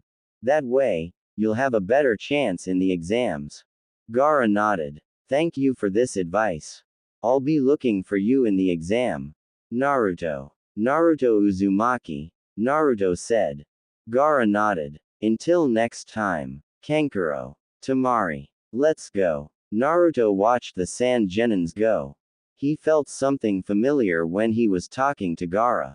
Something familiar and dangerous. Naruto shrugged. He turned to see the three children that had bumped into the Sand Genin. They were looking at him with adoring eyes. You're so cool, Nissan, they said in unison. Naruto's sweat dropped. Thanks, but who are you? I know Konohamaru by the old man but not you two squirts, Naruto said. The girl in the group spoke up first. My name's Moegi. And I'm Udon, the kid in the glasses said. My name's Naruto Uzumaki. Pleased to meet you, Naruto said. Can you teach us to be strong? Konohamaru asked. Naruto grunted in disbelief. Please, Nissan, Moegi asked. All three were making the puppy eyes, pouting look. Damn, Naruto thought. I still can't resist that look. Do you want to be strong? Naruto asked. The three nodded eagerly. Then my first challenge is to prank several Chunins and some Junins at the same time. Purposely let them see you and outlast them in a chase, Naruto said. The three tilted their heads in confusion. Why Naruto Nissan? Konohamaru asked. Planting pranks takes stealth. Outrunning them takes strength and stamina. Having such a number caught in prank at the same time takes cunning. These three things are the abilities a ninja must have to be the best, Naruto explained. Now when you are able to do that 3 times in a row, that tells me you will be ready to be taught the secrets of the ninja. The children nodded. When we do, you'll teach us, right? Naruto grinned. I'll teach you my favorite moves if you're able to, guys. What are we waiting for? Konohamaru shouted. Moegi, get some eggs and flour. Udon, get some string, scissors, and nails. I'll get some rulers and stuff. Let's meet at Ojiazin's office in 2 hours. Udon and Moegi nodded. They bolted. Eager start. Naruto chuckled as they ran as fast as their little legs could carry them. He chuckled, knowing he released a scourge on the ninjas of Konoha. You do know it'll be years before they complete the task, Kyuubi said. If they still persevere through all the failures, I'll know if they have the willpower to keep striving to be the best even in times of darkness and pain, Naruto responded. Kyuubi was impressed by Naruto's answer. He was right. Even the weakest ninja can defeat a prodigy if they were determined enough. As the week ended, Team 7 was fully prepared for the Chunin exam. They knew the most of the competition's ability and prowess and were confident that they could beat them. Each of them were relatively well balanced in taijutsu, genjutsu, and ninjutsu. Naruto admitted that Gaara was the only that worried him. They made a note to avoid the Sand team as long as possible. Anko told them the details and time of the test. When she finished, she had final words to say. I want you to be careful. Listen to Naruto as he is experienced enough to lead you. Naruto, listen to Shino's and Shikamaru's advice as they are smart enough to avoid useless battles and accidents. There is a high chance of death in these exams, so don't goof off, Anko warned. I also want to say I am proud of all of you. You are known as the strongest genin team in Konoha and deserve it. It is likely you'll return as Chunins and soon Junins. I hope you pass and make yourselves, me, your family, and Konoha proud, Anko said, her eyes watery. She gave them a group hug. Oh wait, we need to get a picture before you go. Anko exclaimed. She pulled out a camera and made a shadow clone. The shadow clone took the camera and held it up. Now get a bit closer. That's good. Now everyone get ready. 1, 2, 3. Say sushi. The Anko clone said. Sushi. Everyone said. Afterwards, the picture turned out great. Shino and Shikamaru flanked Naruto while Anko was behind them. Naruto and Anko had huge grins on their faces while Shino and Shikamaru had smaller smiles. Behind the group were several trees and the Hokage monument being illuminated by the sunset. Now, report to room 301 in the Academy building at 9 o'clock sharp. Good luck, Anko said. The genins headed to their homes. Naruto went straight back to the apartment. He opened it to see Haku cooking dinner and Zabuza drinking sake. Hello Naruto-kun. I'm making yakitori and gyoza. Does that sound good to you? Haku said. Yeah, that does sound good, Naruto said. Naruto placed some plates and chopsticks on the table and patiently waited for dinner. So brat, do you think you're ready? Zabuza asked. Naruto nodded. Zabuza grinned. Good. Now I want to see you pass. I can't have my sparring partner to always be a genin. At least as a chunin, you won't be thought of as a mama's boy who needs his mama to guide him in missions. Zabuza smirked as Naruto glared at him. Haku smiled a bit and served dinner. The dinner was delicious. They ate a small quiet dinner together, everyone enjoying the first dinner they had together in a month. After dinner, everyone went to bed. As Naruto came back from the bathroom, he saw Haku in his futon. Haku, what are you doing in my futon?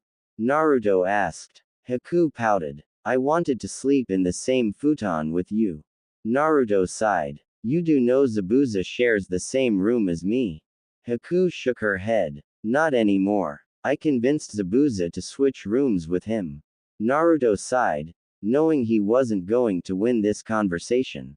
He lifted the covers of the futon to reveal Haku wearing only a Naruto's t-shirt and panties. Naruto nearly had a nosebleed. Naruto laid in his futon and blushed as Haku hugged him tightly. Make sure you come back, Naruto. I wouldn't know what to do if you died, Haku whispered. Naruto turned to face her. I promise I will not die. I come back, stronger than before. Naruto and Haku closed the distances between their faces. They kissed passionately and lovingly. Haku hugged Naruto fiercely as they made out. It was a first kiss for both of them and it shared sparks of pleasure throughout their bodies. It was heaven for both of them. Naruto waited at the academy for his teammates. He had to put a henge on his face because he had a stupid smile on his face all morning. No matter what he did, he couldn't stop smiling. Shino and Shikamaru soon arrived. They greeted Naruto but noticed something wrong with him. Naruto Taicho, is something wrong? Shino asked. No, why? Because I am detecting a huge amount of pheromones from you and from somebody else, Shino said. Shikamaru made a hand seal. Kai. Naruto's henge fell off and revealed a widely smiling Naruto. Shikamaru smirked. So, mind telling us how you lost your? Shikamaru asked. Nothing happened last night. Just drop it. Naruto bellowed, blushing furiously. Shino and Shikamaru nodded, not believing Naruto. The academy was full of genins waiting to take the test. Team 7 walked around and saw a fighting on. Naruto went to have a look. He saw the weirdo Miname on the ground with a bruise on his face. His teammate was on the ground beside him. They were looking at two genins guarding the testing room center. Please let us in, the Miname said. We just want to take the Chunin exams. One of the genins laughed. If you can't stand up to us, you aren't going to survive the exams. We've taken it 3 times and still haven't passed it. You're better off leaving if don't think you're up to it. That's right, but you will let me through and remove the genjutsu on the door, an arrogant voice said. Naruto slapped his face. That idiotic Uchiha. Sasuke strutted up with his team to the two genins. The genins smirked. So you saw through the genjutsu The door revealed to be a section of the wall. The genin launched a swift kick at Sasuke. Sasuke lifted his leg to intercept the kick with one of his own. Several things happened in a blink of an eye. The Miname came between the two and grabbed their legs with his hands. Behind Sasuke and the other genin, Shino and Naruto had a kunai at their throats. Sasuke, I sometimes wonder why the council favors you. Didn't you see if you kept quiet about the genjutsu, you would have noticed it cut down on competition, Naruto scolded. Sasuke smirked at Naruto. The black eyes gave way to the Sharingan with 2 tomos in each eye. Now that I have these eyes, I'll be able to become much more powerful than you can dream, Sasuke gloated. Naruto rolled his eyes. Sasuke, until you know the meaning of hard work, you will never beat me. Only those who work the hardest will become great. Shino signaled to Shino to release his hostage. Naruto glared at the genin. What are you doing here, Kotetsu? Get back to the Hokage's office, Naruto snapped. Kotetsu grimaced but left along with the other genin. Naruto was about to walk away when someone tapped his shoulder. He turned to see a Hyuga with long black hair looking at him. Can I help you? Naruto asked. What is your name? The Hyuga asked. Naruto smirked. I'll tell you if you introduce yourself, Naruto answered back cheekily. Neji Hyuga, the Hyuga said. Naruto Uzumaki, nice to meet you, Naruto said. The Miname went up to him and struck a pose. I am Rock Lee, student of the Taijutsu master Maida Guy. Naruto glared at Lee. I have a problem with you and your sensei, Naruto growled. Shino, Shikamaru, Neji, and his teammate were surprised that Naruto had a problem with Lee and Guy. What is it? Lee asked, hoping to fix the problem. Both of you use that goddamn genjutsu whenever you're hugging. You're a menace to society. My roommate was traumatized by the sight of your genjutsu. And he's an elite Junin. Naruto bellowed. Everyone's sweat dropped. Naruto calmed himself down. I needed to get that out. Team 7 left the stunned group and went inside the testing center. The room was filled with genins from around the land. Naruto noticed with satisfaction that Team 7 had information for 95 of the genins. He let Shino and Shikamaru talk with their old classmates and friends. He went out to make a quick trip to the bathroom. As he did, he spotted Lee and Sasuke fighting. Lee was thoroughly thrashing the Uchiha. Lee kicked Sasuke in the chin, causing Sasuke to fly. Lee disappeared and reappeared behind Sasuke. Naruto recognized that move and realized the match is going too far. He jumped in the air at near Junin speeds, grabbed both Genin's necks, and slammed them hard against the floor. Enough, Naruto demanded. Lee, what were you doing? It's much too early to waste energy doing that move.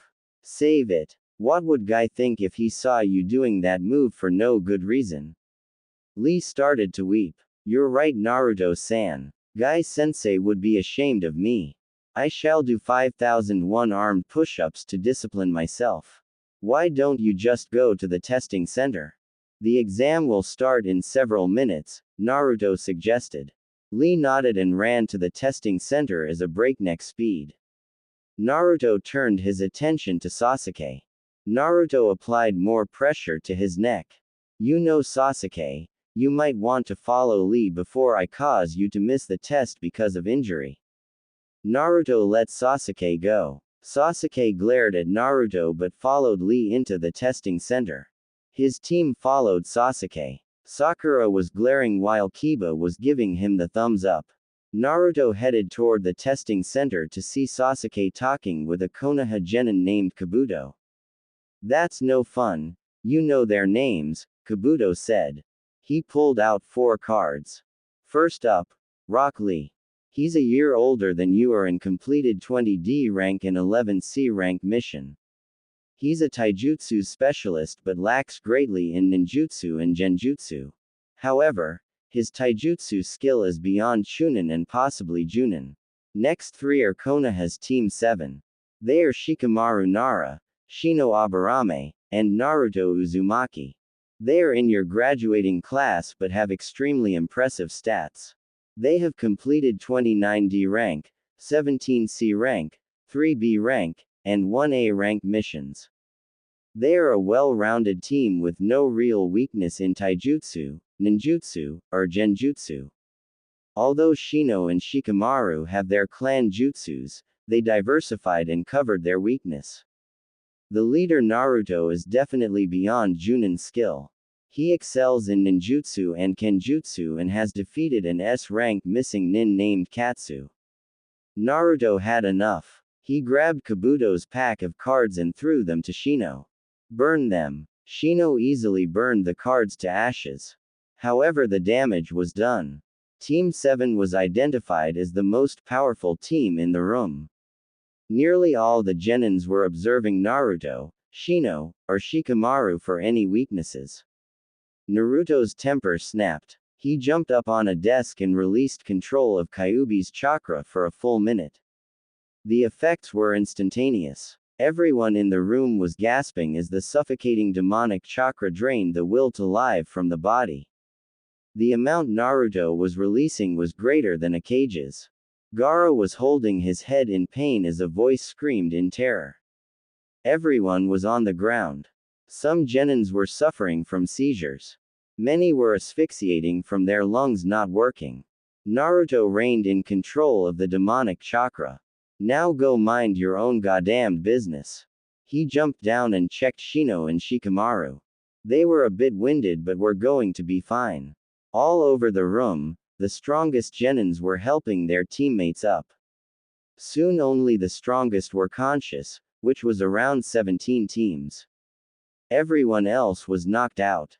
A large smokes cloud appeared. Hey worthless bastards. Everyone turned to see a large group of Chunins and Junins appear in the front of the room. The lead spoke. I'm Ibiki Morino, the lead examiner for the first part of the Chunin exam. Ibiki looked around and pointed at Naruto. You there? Control yourself before we fail you right where you stand. Naruto nodded. He threw Ibiki a book. My apologies, Ibiki-san. I hope this book will be an acceptable conciliatory gift. Ibiki caught it and looked at it. His eyes widened. Most of the male examiners crowded around Ibiki. When they heard Ibiki say the title, Ika Harem Nights, the unedited version with pictures, Ibiki opened the book. A poster opened itself and exposed its contents to the examiners. Nearly all of them had a jet of blood fly out from their nose. A female examiner had enough. She took the book from Ibiki and hid it from the males. She then proceeded to slap Ibiki. Ibiki flushed at being caught off guard at that book. Alright, you little bastards, the first part will be a paper test. You will be spread out randomly to take it. The genins were assigned different seat all over the room. Naruto, Shino, and Shikamaru were relatively near as they were on one area of the room. The rest of the genins that were knocked out from Naruto's chakra was sent to the hospital. The first rule is that you start with 10 points but will lose a point for every question wrong. The second rule is that you pass or fail based on the average of your team's score. The third is that every time you are caught cheating, you will be deducted 2 points. The last is that if a member of your team gets all of his questions wrong, the whole team fails. Naruto immediately studied the paper. The first thing Naruto noticed was that many of the questions were nearly impossible without a high amount of book knowledge and math skills. Also, there was a note on the bottom corner about a 10th question. Naruto looked at Shino and Shikamaru. He caught Shino's and Shikamaru's eyes. Naruto made a few covert hand seals and whispered, telepathy technique. Shino, Shikamaru, don't speak. I want you to sit up if you can hear me. Naruto thought. Both genins sat up. Good. Shino, I want you to use your bugs to collect answers from the other genins. Shika, you and me will just hang tight until Shino hands me the answers. Now only think, don't speak. Got it. Hi Naruto Taicho, Shino and Shikamaru thought. Naruto waited patiently as Shino collected the answers. So Naruto, what happened last night? Shikamaru thought. Shut up pervert. Shino was able to quickly get all the answers. Shino relayed them to Naruto. Naruto relayed them to Shikamaru. In less than 10 minutes, Team 7 got all the answers to the test. All around them, there were genins failing left and right. Many of the Konoha rookies were able to get their answers quickly. Sasuke and Kiba used their unique abilities to get the answers. Sakura got her answers fairly. Ino possessed Sakura, memorized her answers and wrote them down. She also possessed Shoji and wrote the answers on his paper. Hinata and Neji used their Byakugans to copy answers. Lee and his teammate used mirrors to convey answers. Gaara used his abilities to cheat off of a genin. Team 7 still had 35 minutes when they finished before the 10th question was revealed. Team 7 played 20 questions until the Ibiki spoke again. In a Junin break room, Kurenai, Kakashi, and Anko were waiting for the first exam to end. Man, it's boring without the genins, Anko moaned. You'll see them soon enough. I heard that Ibiki is the examiner for the first exam, Kakashi said to Anko. Anko grinned. Maybe your team but not mine, Kakashi. My team will definitely pass. Wait a minute Anko. What are you talking about? Kurenai asked. Kakashi looked at Kurenai. You're just a new Junin. Among the Junins, Ibiki has a reputation for his skill as an interrogator. While most interrogators use either pain or psychology to make their prisoners talk, Ibiki has mastered the ability to do both, Kakashi explained. He's one of the most effective interrogators in Konoha's history. In other countries, he's labeled an A- class nin but has a nickname, Ibiki the Sadist, Anyo added in. As all of you know already, the 10th question will be revealed now. However, this question is an all or nothing question. However, if you answer incorrectly, you will fail automatically, and be forbidden to take the Chunin exams in Konoha ever again, Ibiki said. He let out subtle killing intent during his speech and increased it dramatically at the end. Every genin felt it and became extremely nervous except a few. However, you can choose no to take it. If you choose not to take it, you and your team will automatically fail but will be permitted to participate in any future Chunin exams in Konoha. At once there was an uproar among the genins. Silence. Ibiki roared. The genins silenced almost immediately. Now if anyone doesn't want to answer the 10th question, raise your hand. The examiners will escort you and your team out, Ibiki said. Naruto looked around. A large number of genins were leaving. He also noticed Sakura's hand start to go up. Shika, stop her. I want to fight Sasuke in the finals, Naruto ordered. Shikamaru stopped her using shadow imitation jutsu. Naruto grinned. He knew Sasuke and Kiba were sure as hell not going to quit. Naruto took another glance around. All the rookie teams were staying in. Lee's and Gaara's team were staying also. Naruto grinned. All the strong teams were staying. Naruto looked back to the front. After everyone who had chosen not to take the test left, Ibiki spoke. Now that all the weaklings are gone, you all pass, Ibiki announced. Everyone was surprised. What? A mist genin asked. Sakura stood up. Then what was the first 9 questions for? This was a test of your intelligence gathering skills. I made the rules to put pressure on you as if this was a mission, Ibiki explained. What about the 10th one? Kiba asked. It was a test of your fortitude. The painful choice I had given you is a reality to Chunin's every mission of lives. These choices based on the info you have collected are in every mission you will ever undertake, Ibiki said. Now you have made it through the first part of the exam. I wish you luck on the next part, Ibiki said. Suddenly, a large man fell through the roof. A very familiar man. Zabuza, Naruto said loudly. Zabuza grinned from under his mask. Nice to see you too, brat.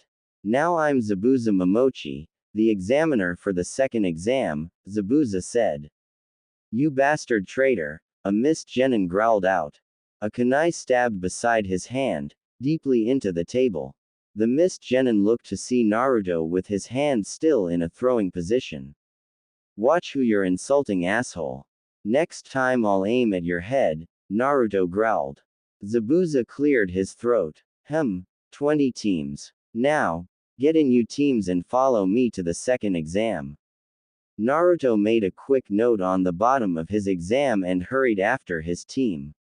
He joined Shino and Shikamaru as everyone exited the room. Ibiki gathered the test papers. He picked up Naruto's and saw an interesting note. Ibiki-san. There is a genin by the name of Kabuto. He is dressed up like a leaf genin but has information about each genin that only a spy should have. I suspect he is a Chunin or Junin disguised as a genin in order to spy against the village for something big. Ibiki chuckled. The Hokage was right about this one and his team. While everyone had between 2 through 4 mistakes, Team 7 had made a total mistake of 1. They were experts and truly skilled. Only a Junin or High Chunin could pass the test with only a mistake. Zabuza led the remaining genins to a large forest surrounded by a fence. This is where the second exam will take. This area is called Practice Arena 44. Also known as the Forest of Death. Naruto examined the forest and grinned. He nudged Shino and Shikamaru. Home sweet home, guys. Naruto said. The other two nodded. Anko had dumped them here several times as survival training. She also sent several huge snakes after Shino and Shikamaru. They trained and explored in the forest so much that they practically knew the forest like the back of their hands. Zabuza pulled out a map. The forest is a complete circle. In the middle is a tower. However, in the forest live some of Konoha's deadliest creatures. In addition to that, there will be enemy ninjas fighting for these. Zabuza held up 2 scrolls. One was white with the kanji, heaven, and the other is black with the kanji, earth. Each team is given one of these scrolls. In order to pass this exam, a ninja team must have both of these and bring them to the tower. 9 of these teams will get a heaven scroll and 9 teams will get the earth scroll. You will not open these at all. You have 5 days to complete the exam, Zabuza explained. At maximum, there will be 9 teams remaining. However, as each day passes, the chance of battling one of the weak teams becomes less and less. The goal will become harder and harder. Enemy ninjas will constantly be around you. Also, there are some rules. You have it make to the tower in 5 days with both scrolls with a full team. None of your teammates can be dead. Also, there is no quitting in the middle of the exam. Everybody competing will be in the forest for 5 days, Zabuza explained. Now, before we hand out the scrolls, you will sign a waiver absolving Konoha for your death if you die during this exam. When you do sign the forms, head to where the Chunins are waiting. After you hand in the waivers, you will be handed a scroll and be assigned to a gate around the forest. After an hour, the second exam will start, Zabuza said. Everyone was given one of the waivers. When Team 7 received theirs, they signed it without a second thought. They gave it to a Chunin who gave Naruto an Earth Scroll. Naruto grinned. This is going to be fun. Naruto said eagerly. The Chunin that gave Naruto the scroll sweat dropped. He heard about Team 7. Apparently some of Anko's personality rubbed off on her students. Team 7 went to talk with some of the other teams. Shikamaru visited Team 8. Shino went to talk with Lee's team. Naruto went to visit Gaara's team. Hello Gaara, Naruto greeted. Gaara looked at Naruto walking calmly toward him. Kankuro and Tamari looked at Naruto as if he was crazy. Uzumaki, Gaara said, my mother wants your blood. Well, tell your mother my blood doesn't taste so good, Naruto retorted. Gaara grinned maniacally. I will enjoy my battle with you, Uzumaki. Naruto brushed past Gaara. And so will I, my fellow Jinchuriki. Naruto met his teammates at the assigned gates.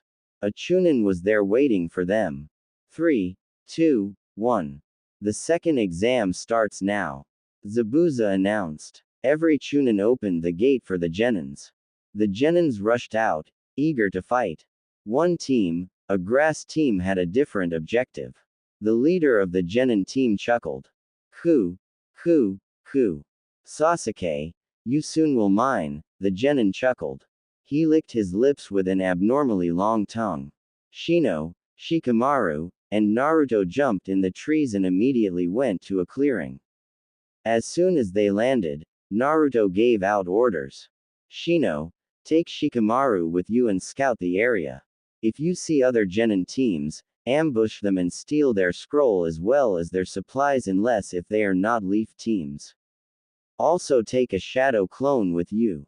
It will not engage in combat unless the two of you are in trouble. If you are, the clone will dispel itself alerting me. I will head to the tower with 50 shadow clones and set traps around the tower. After 3 hours, meet back here. Understand? Shino and Shikamaru nodded. Naruto made 51 shadow clones. One went with Shino and Shikamaru. The others went with Naruto. Naruto and his 50 clones headed to the tower. They met 3 Genin teams but easily defeated them. Naruto was able to collect 2 Earth and a Heaven Scroll. When they got to the tower, Naruto and his clones made a mile-long perimeter around the tower. They filled the traps with explosive notes, kunais, shurikens, stakes, and acid. Anyone who wanted to get to the tower had to go through a square mile of extremely deadly traps. Naruto smirked as he heard an explosion and screams. He went to check it out. A mist team was severely injured by a 4-corner explosion trap Naruto had set up. One of the Genins was already dead while the other 2 were on their way.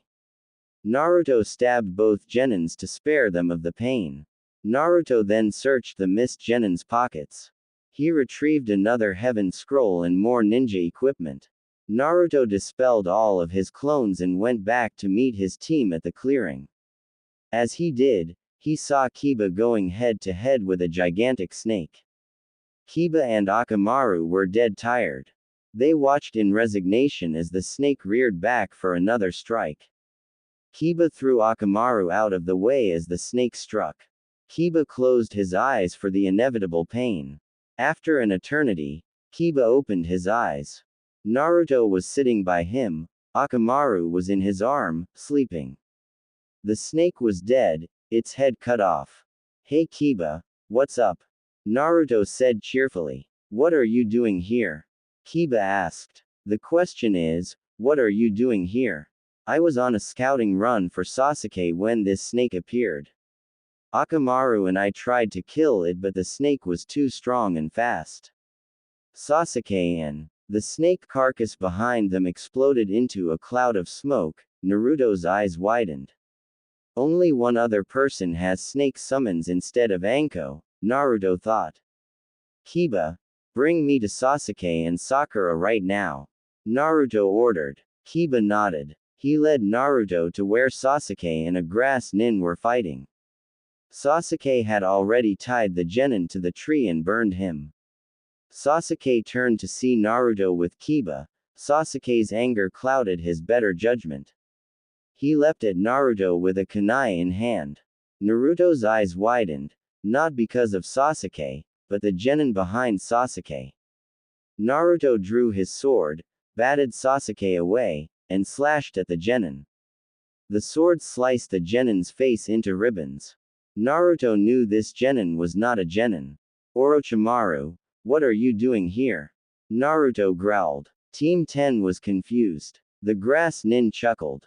Ku. Naruto. I plan give Sasuke a little gift, Orochimaru chuckled. His eyes widened when Naruto charged. Naruto released all of his weight seals and charged at Orochimaru at cage speeds. Naruto became a yellow blur to Team 10's eyes. He swung at Orochimaru, putting a sizable amount of chakra into his sword. Metsujutsu. Chakra wave. A huge chakra blade flew out at Orochimaru at breakneck speed. Orochimaru dodged only to jump straight into Naruto. Kazakenjutsu.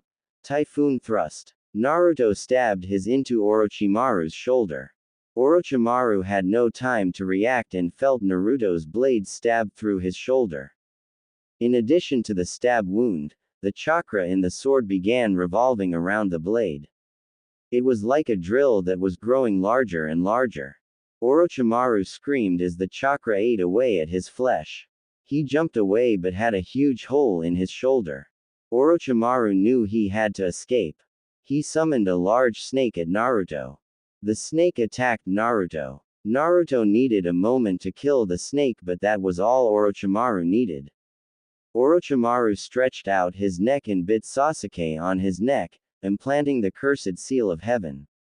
Shit. Naruto cursed. He channeled chakra into his sword as Orochimaru was reeling his head back. Hokenjutsu. Screaming Hawk. Naruto swung his sword. 3 large fireballs in the shape of a hawk flew at Orochimaru at a high speed. The hawks whistled loudly as they flew toward Orochimaru. One barely missed while the other 2 clipped Orochimaru. However, the fireballs exploded on contact, so Orochimaru was severely burned. Orochimaru made a quick hand seal and retreated. Damned brat. Just as his family. Extremely powerful but will never dream of helping me with my dream. Damn the Namakazes and Uzumakis. Orochimaru thought. Naruto searched the surrounding area for any sign of Orochimaru. When he was satisfied, he reactivated his weight and he signaled to Kiba, who was standing on a nearby branch watching the battle. Kiba jumped to where Naruto was standing. You need something, sir? Kiba asked. He was awed by Naruto's strength and didn't want to be on his bad side. Kiba, where's the pink bitch? Naruto asked. Over by Sasuke, trying to help him. After Orochimaru bit him, Sasuke began screaming and fell into a coma. Sakura is over by Sasuke, trying to heal his wounds and wake him up, Kiba reported. Get Sasuke and follow me to my team's camp. Tell Sakura to keep up or I'll leave her behind, Naruto ordered. Kiba nodded. He went over to Sasuke and picked him up, fireman style. Let's go, Sakura. Naruto offered to help us until Cheapshit wakes up. Sasuke-kun is not a cheapshit.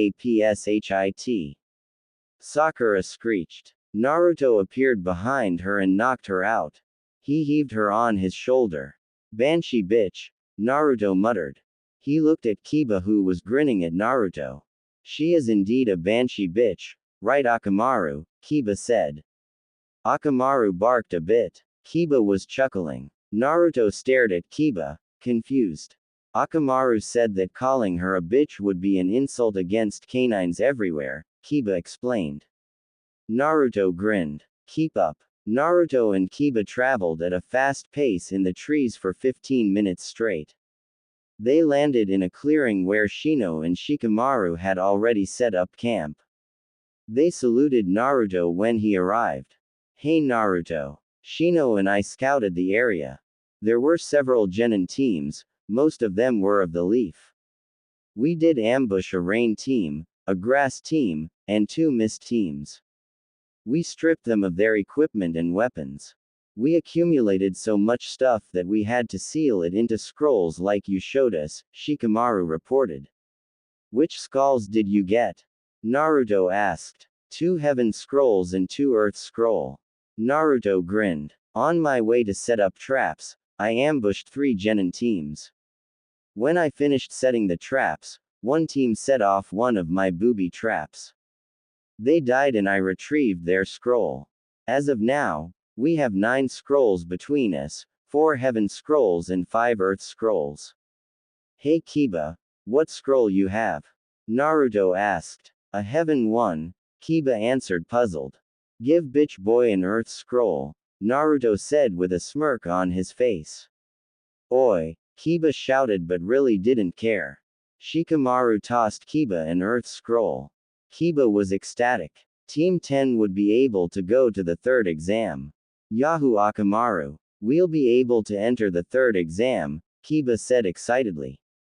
Shino clapped a hand to Kiba's mouth. Silence before you attract any attention here. Kiba settled down. Naruto grinned and began to set up camp. Shino, Kiba, and Shikamaru helped him. Naruto made a fire while Shikamaru distributed food from the stolen equipment. Kiba set up some tents while Shino examined Sasuke. Abarames were excellent herb healers as their bugs know which plants are the best for healing. After an hour, Sakura woke up. Where am I? She asked to herself. She sat up and saw Kiba eating along with Team 7. She saw Sasuke on the ground next to her, knocked out. Her brain deleted the part where Naruto kicked Sasuke's and Orochimaru, so she automatically thought it was Naruto that knocked out Sasuke. Naruto. What the hell did you do to my Sasuke-kun? Sakura screeched. Team 7 plus Kiba and Akamaru winced at the shrillness and sheer volume of Sakura's voice. Naruto Taicho. It might be best to keep her knocked out until the 3rd exam, Shino commented. Shika. What do you think? I agree with Shino, Naruto Taicho, Shikamaru said lazily.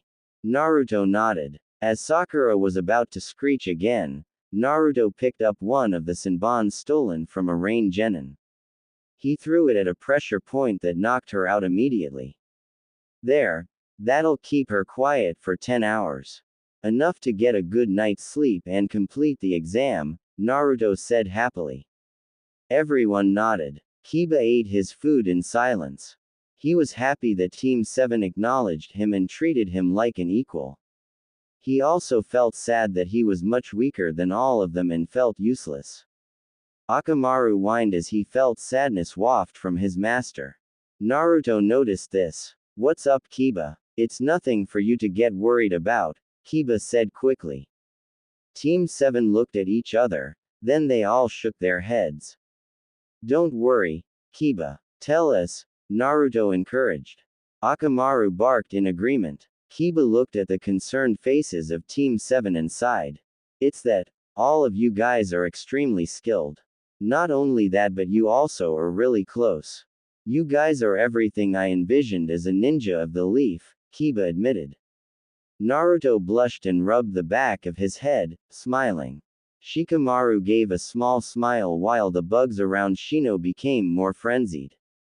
When I joined Team 10, I thought I would gain close friends. However, Those two knocked out have been isolating and demeaning me since the formation of Team 10. Kakashi has been trying to help me out, but he was under direct orders from the council to train Sasuke exclusively. Kakashi sneaked several scrolls of training guides, tactics, and jutsus, but without a sensei, I can't get the jutsus right, Kiba said sadly. He looked up when he heard Naruto laughing. What's so funny? Kiba asked angrily. Kiba, I'm laughing because that solution is easily solved. Team 10 has two excellent combat senseis. If you want to learn, I'm sure that they'll teach you. However, both of them are a little extreme, Naruto explained. A little extreme? Are you kidding, Naruto? She dumped Shino and I into a pit with 100 pounds strapped on us and threw in 10 tigers. She also covered us in fresh rabbit blood and blew on a tube that imitated a rabbit dying. Do you remember that, Shino? Shino nodded. She also hired several Junins to try to assassinate us during a party too. Kiba's sweat dropped as he heard the training methods implemented on Team 7. That's nothing. Zabuza strapped 500 pounds on each leg and left me in the middle of town that said, "Need to find my springtime of youth," Naruto recounted. I swear, I was forced to take that damn genjutsu full blast 4 times. Took me a week to recover from that. Kiba grinned as he heard funny stories and memories from Team 7. For the first time since being a ninja, he felt happy. It was soon time to sleep. Naruto placed several shadow clones around as sentries. Team 7 along with Kiba went inside the tents while some Naruto clones hid Sasuke and Sakura in thorny underbrush with skunk-smelling ointment to repel ninjas or wild animals. Team 7 and Kiba woke up refreshed and ready to finish the exam. They packed up the tent and a couple Naruto clones dragged Sakura and Sasuke out of the underbrush. Naruto made the clones carry Sasuke and Sakura as he didn't want to touch either of them himself. Just as they finished cleaning the clearing, a sound team appeared. The leader, a hunchback mummy, pointed as Sasuke. You there? Drop Sasuke and your scroll. If you comply, we'll let you go uninjured. However, if you don't comply, we won't hesitate to use force, the mummy spoke. His other 2 team members drew their weapons. Naruto turned to his clones. Drop them. They happily dumped them unceremoniously on the ground. Hey Kiba, follow my lead, Naruto whispered. Kiba nodded as he drew out a kunai. Shino, Shika, Naruto called. The 2 charged the sound team at high Chunin speed. Shino wrapped the mummy in his chain while Shikamaru trapped the other 2 genins in his shadow. Kiba, kill the other genins, I'll handle the leader. Naruto ordered. Kiba leapt into the air. He made several hand seals and began to spin in the air. Piercing fang. Kiba turned into a gray drill and mauled the 2 genins. The male was ripped to pieces while the female was cut up but knocked out. Naruto quickly killed the leader with a stab to the head. Naruto examined Kiba's work. Good job. You didn't kill the female though. However, it's fine, I wanted to ask her a couple questions. Kiba, patch her up and carry her. Kiba nodded. Suddenly, everyone felt a large pulse of extremely foul chakra behind them. They turned to see Sasuke standing, his Sharingan on and his face was covered in flame-like patterns. On Sasuke's face was a maniacal grin. Around Sasuke was a column of swirling purple chakra. Sasuke turned to see Naruto. He chuckled. Naruto, can you see that your power dwarfs compared to mine? You shall feel the strength of Konoha's mighty clan, the Uchihas. Sasuke roared. Now die. Sasuke charged Naruto. Naruto sent out a pulse of his chakra. What? Sasuke yelled. His sight was going haywire. One eye kept fast-forwarding to future and rewind 10 seconds in the past while the other eye did the same thing in reverse motion.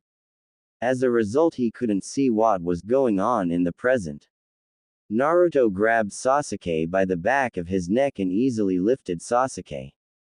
Naruto then proceeded to slam Sasuke's head violently into the ground until Sasuke was unconscious. Naruto tossed Sasuke's limp body to a clone. I hate that bloodline, Naruto muttered. Shino, Shikamaru, and Kiba were surprised how easily Naruto defeated Sasuke, even when Sasuke was powered up by some foul chakra. Alright, let's head to the tower, Naruto ordered. Also follow me carefully. I know where my traps are. Don't worry about the time. We still have 3 days. Team 7 and Kiba made good time to the tower. As they went through the area where Naruto laid his traps, they saw several people dead or injured. Team 7 ignored the pleas for help and kept going. Kiba was about to speak but Naruto beat him. Kiba, there is no place for the weak and stupid in the world of the shinobi. It's harsh but it is the greatest law in our world, Naruto said grimly.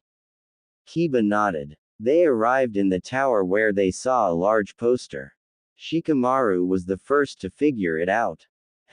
In short, the poem says a ninja must be smart and strong in order to be great, Shikamaru said. Do you think we should open the scrolls now? Kiba asked. It would appear so. We have brought them to the tower in less than 5 days, Shino said. They opened all 5 pairs of scrolls. The scrolls began to smoke and make a loud bang. From out of the smoke, 5 Junins and Chunins appeared. 2 days all of the Junins and Chunins began. They were surprised to see more than one examiner. Hey, wasn't there supposed to be one? One of the Chunins asked. A Junin recognized the Genin team and smirked. Normally yes, but then again, it was Team 7 accompanied by an injured Team 10 and a captive that opened the skulls. Excuse me, but is that all there is to the second exam? Naruto asked. The Junin nodded. Yep. You still have 3 days. However, there are rooms located inside the tower for each team. I can show them to you right now if you want. Naruto nodded. My teammates will follow you to the rooms. However, I have some information that is extremely important. It concerns a traitor snake. The Junin's eyes widened. He barked out orders to 2 Chunins. Katetsu, show Team 7 to an empty room. Azumo, take the 3 unconscious Genins to the hospital. Both Chunins nodded and set off to do their tasks. The Junin signaled Naruto to follow him. Excuse me, but what is your name? Naruto asked. Asuma Sarutobi, the Junin said. Asuma-san, I heard you say our team as if it was famous. Why is that? Naruto asked. Asuma grinned. You first gained attention by passing Anko's test. Anko has no idea of the meaning to hold back. When we were told that you had to capture her for 30 seconds, everyone expected you to lose. However, when we got word of how you passed her test, we all became interested in Team 7. Next was the Wave Mission. When the Junins heard the mission report of Wave Missions, there were many that advised the Hokage to draft your team directly into the Anbu. When we saw the heads of Yazu, Aoi, and Katsu, support for you being drafted increased. 2A rank nins and an S-class Kagaya are not exactly the heads you would expect from a genin. However, the Hokage refused the drafting, saying it would bring more publicity if you 3 went to the Chunin exam.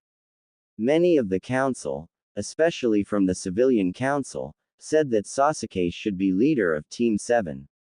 However, when reports of you guys doing B ranks flawlessly came in, the Hokage and the Shinobi Council crushed any ideas of trying to mess with Team 7. In short, you 3 have gained a lot of support and admiration. Personally, the new record of catching that damned cat impressed me the most. Naruto blushed and grinned. Well, we had to be good to survive Anko-sensei's training. It was brutal. Asuma chuckled. It can't be that bad. She made us stand on top of 50 feet tall posts, 3 feet in diameter, with 200 pounds on our backs. She then proceeded to summon huge snakes to attack us, throw kunais and shurikens attached with explosive notes, and the occasional fire jutsu at us. All this while balancing an egg on a spoon held in our mouths. Asuma sweat dropped. Thank Kami I ain't him, Asuma thought. Asuma opened a door that led to the Hokage's office. He opened it and spoke. Excuse me Hokage-sama. Naruto here has information about Orochimaru. He says it's important, Asuma said. Send Naruto in, the Hokage said. Asuma nodded. Naruto came in. Hokage-sama. As of right now Orochimaru is in the Fire Country, Naruto announced. What? The Hokage exclaimed. Please calm down. The situation is not as bad as it seems, Naruto said. Yesterday, I came upon Kiba Inazaka fighting a giant snake. I assumed it was a real one when I killed it. However, it disappeared. I knew there are only 2 summoners of the snake contract alive in the world.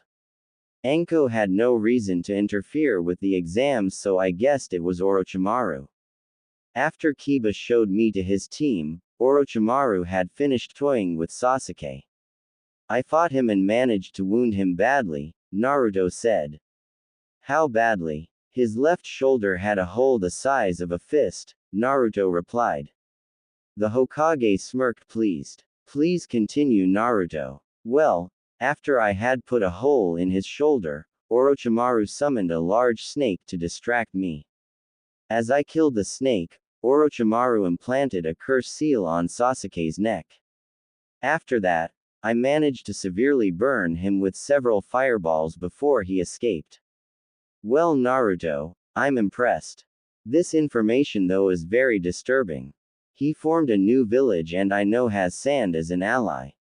The question is why, Hokage-sama? I believe it is for an invasion. The Hokage blinked. You're joking. Unfortunately no. In the first exam, there was a genin that knew way too much about our forces. Before that I met with a Jinchuriki, named Gaara. Gaara is a highly unstable person, likely to kill anybody if he has the slightest feeling of bloodlust. Why would an ally send such an unstable ninja without warning? The Hokage nodded. It was good observations and conclusions. It didn't help to have the village on guard just in case. Good work Naruto. Now take the next 3 days to rest. In the meantime, if you say anything important to tell me personally. Hi, Hokage-sama. Naruto bowed and left the office. The Hokage called for one of the Anbu. An Anbu with a cat mask appeared. You called Hokage-sama? Yes, Yamato. I want you to deliver a letter to the Toad Sage Jiraiya.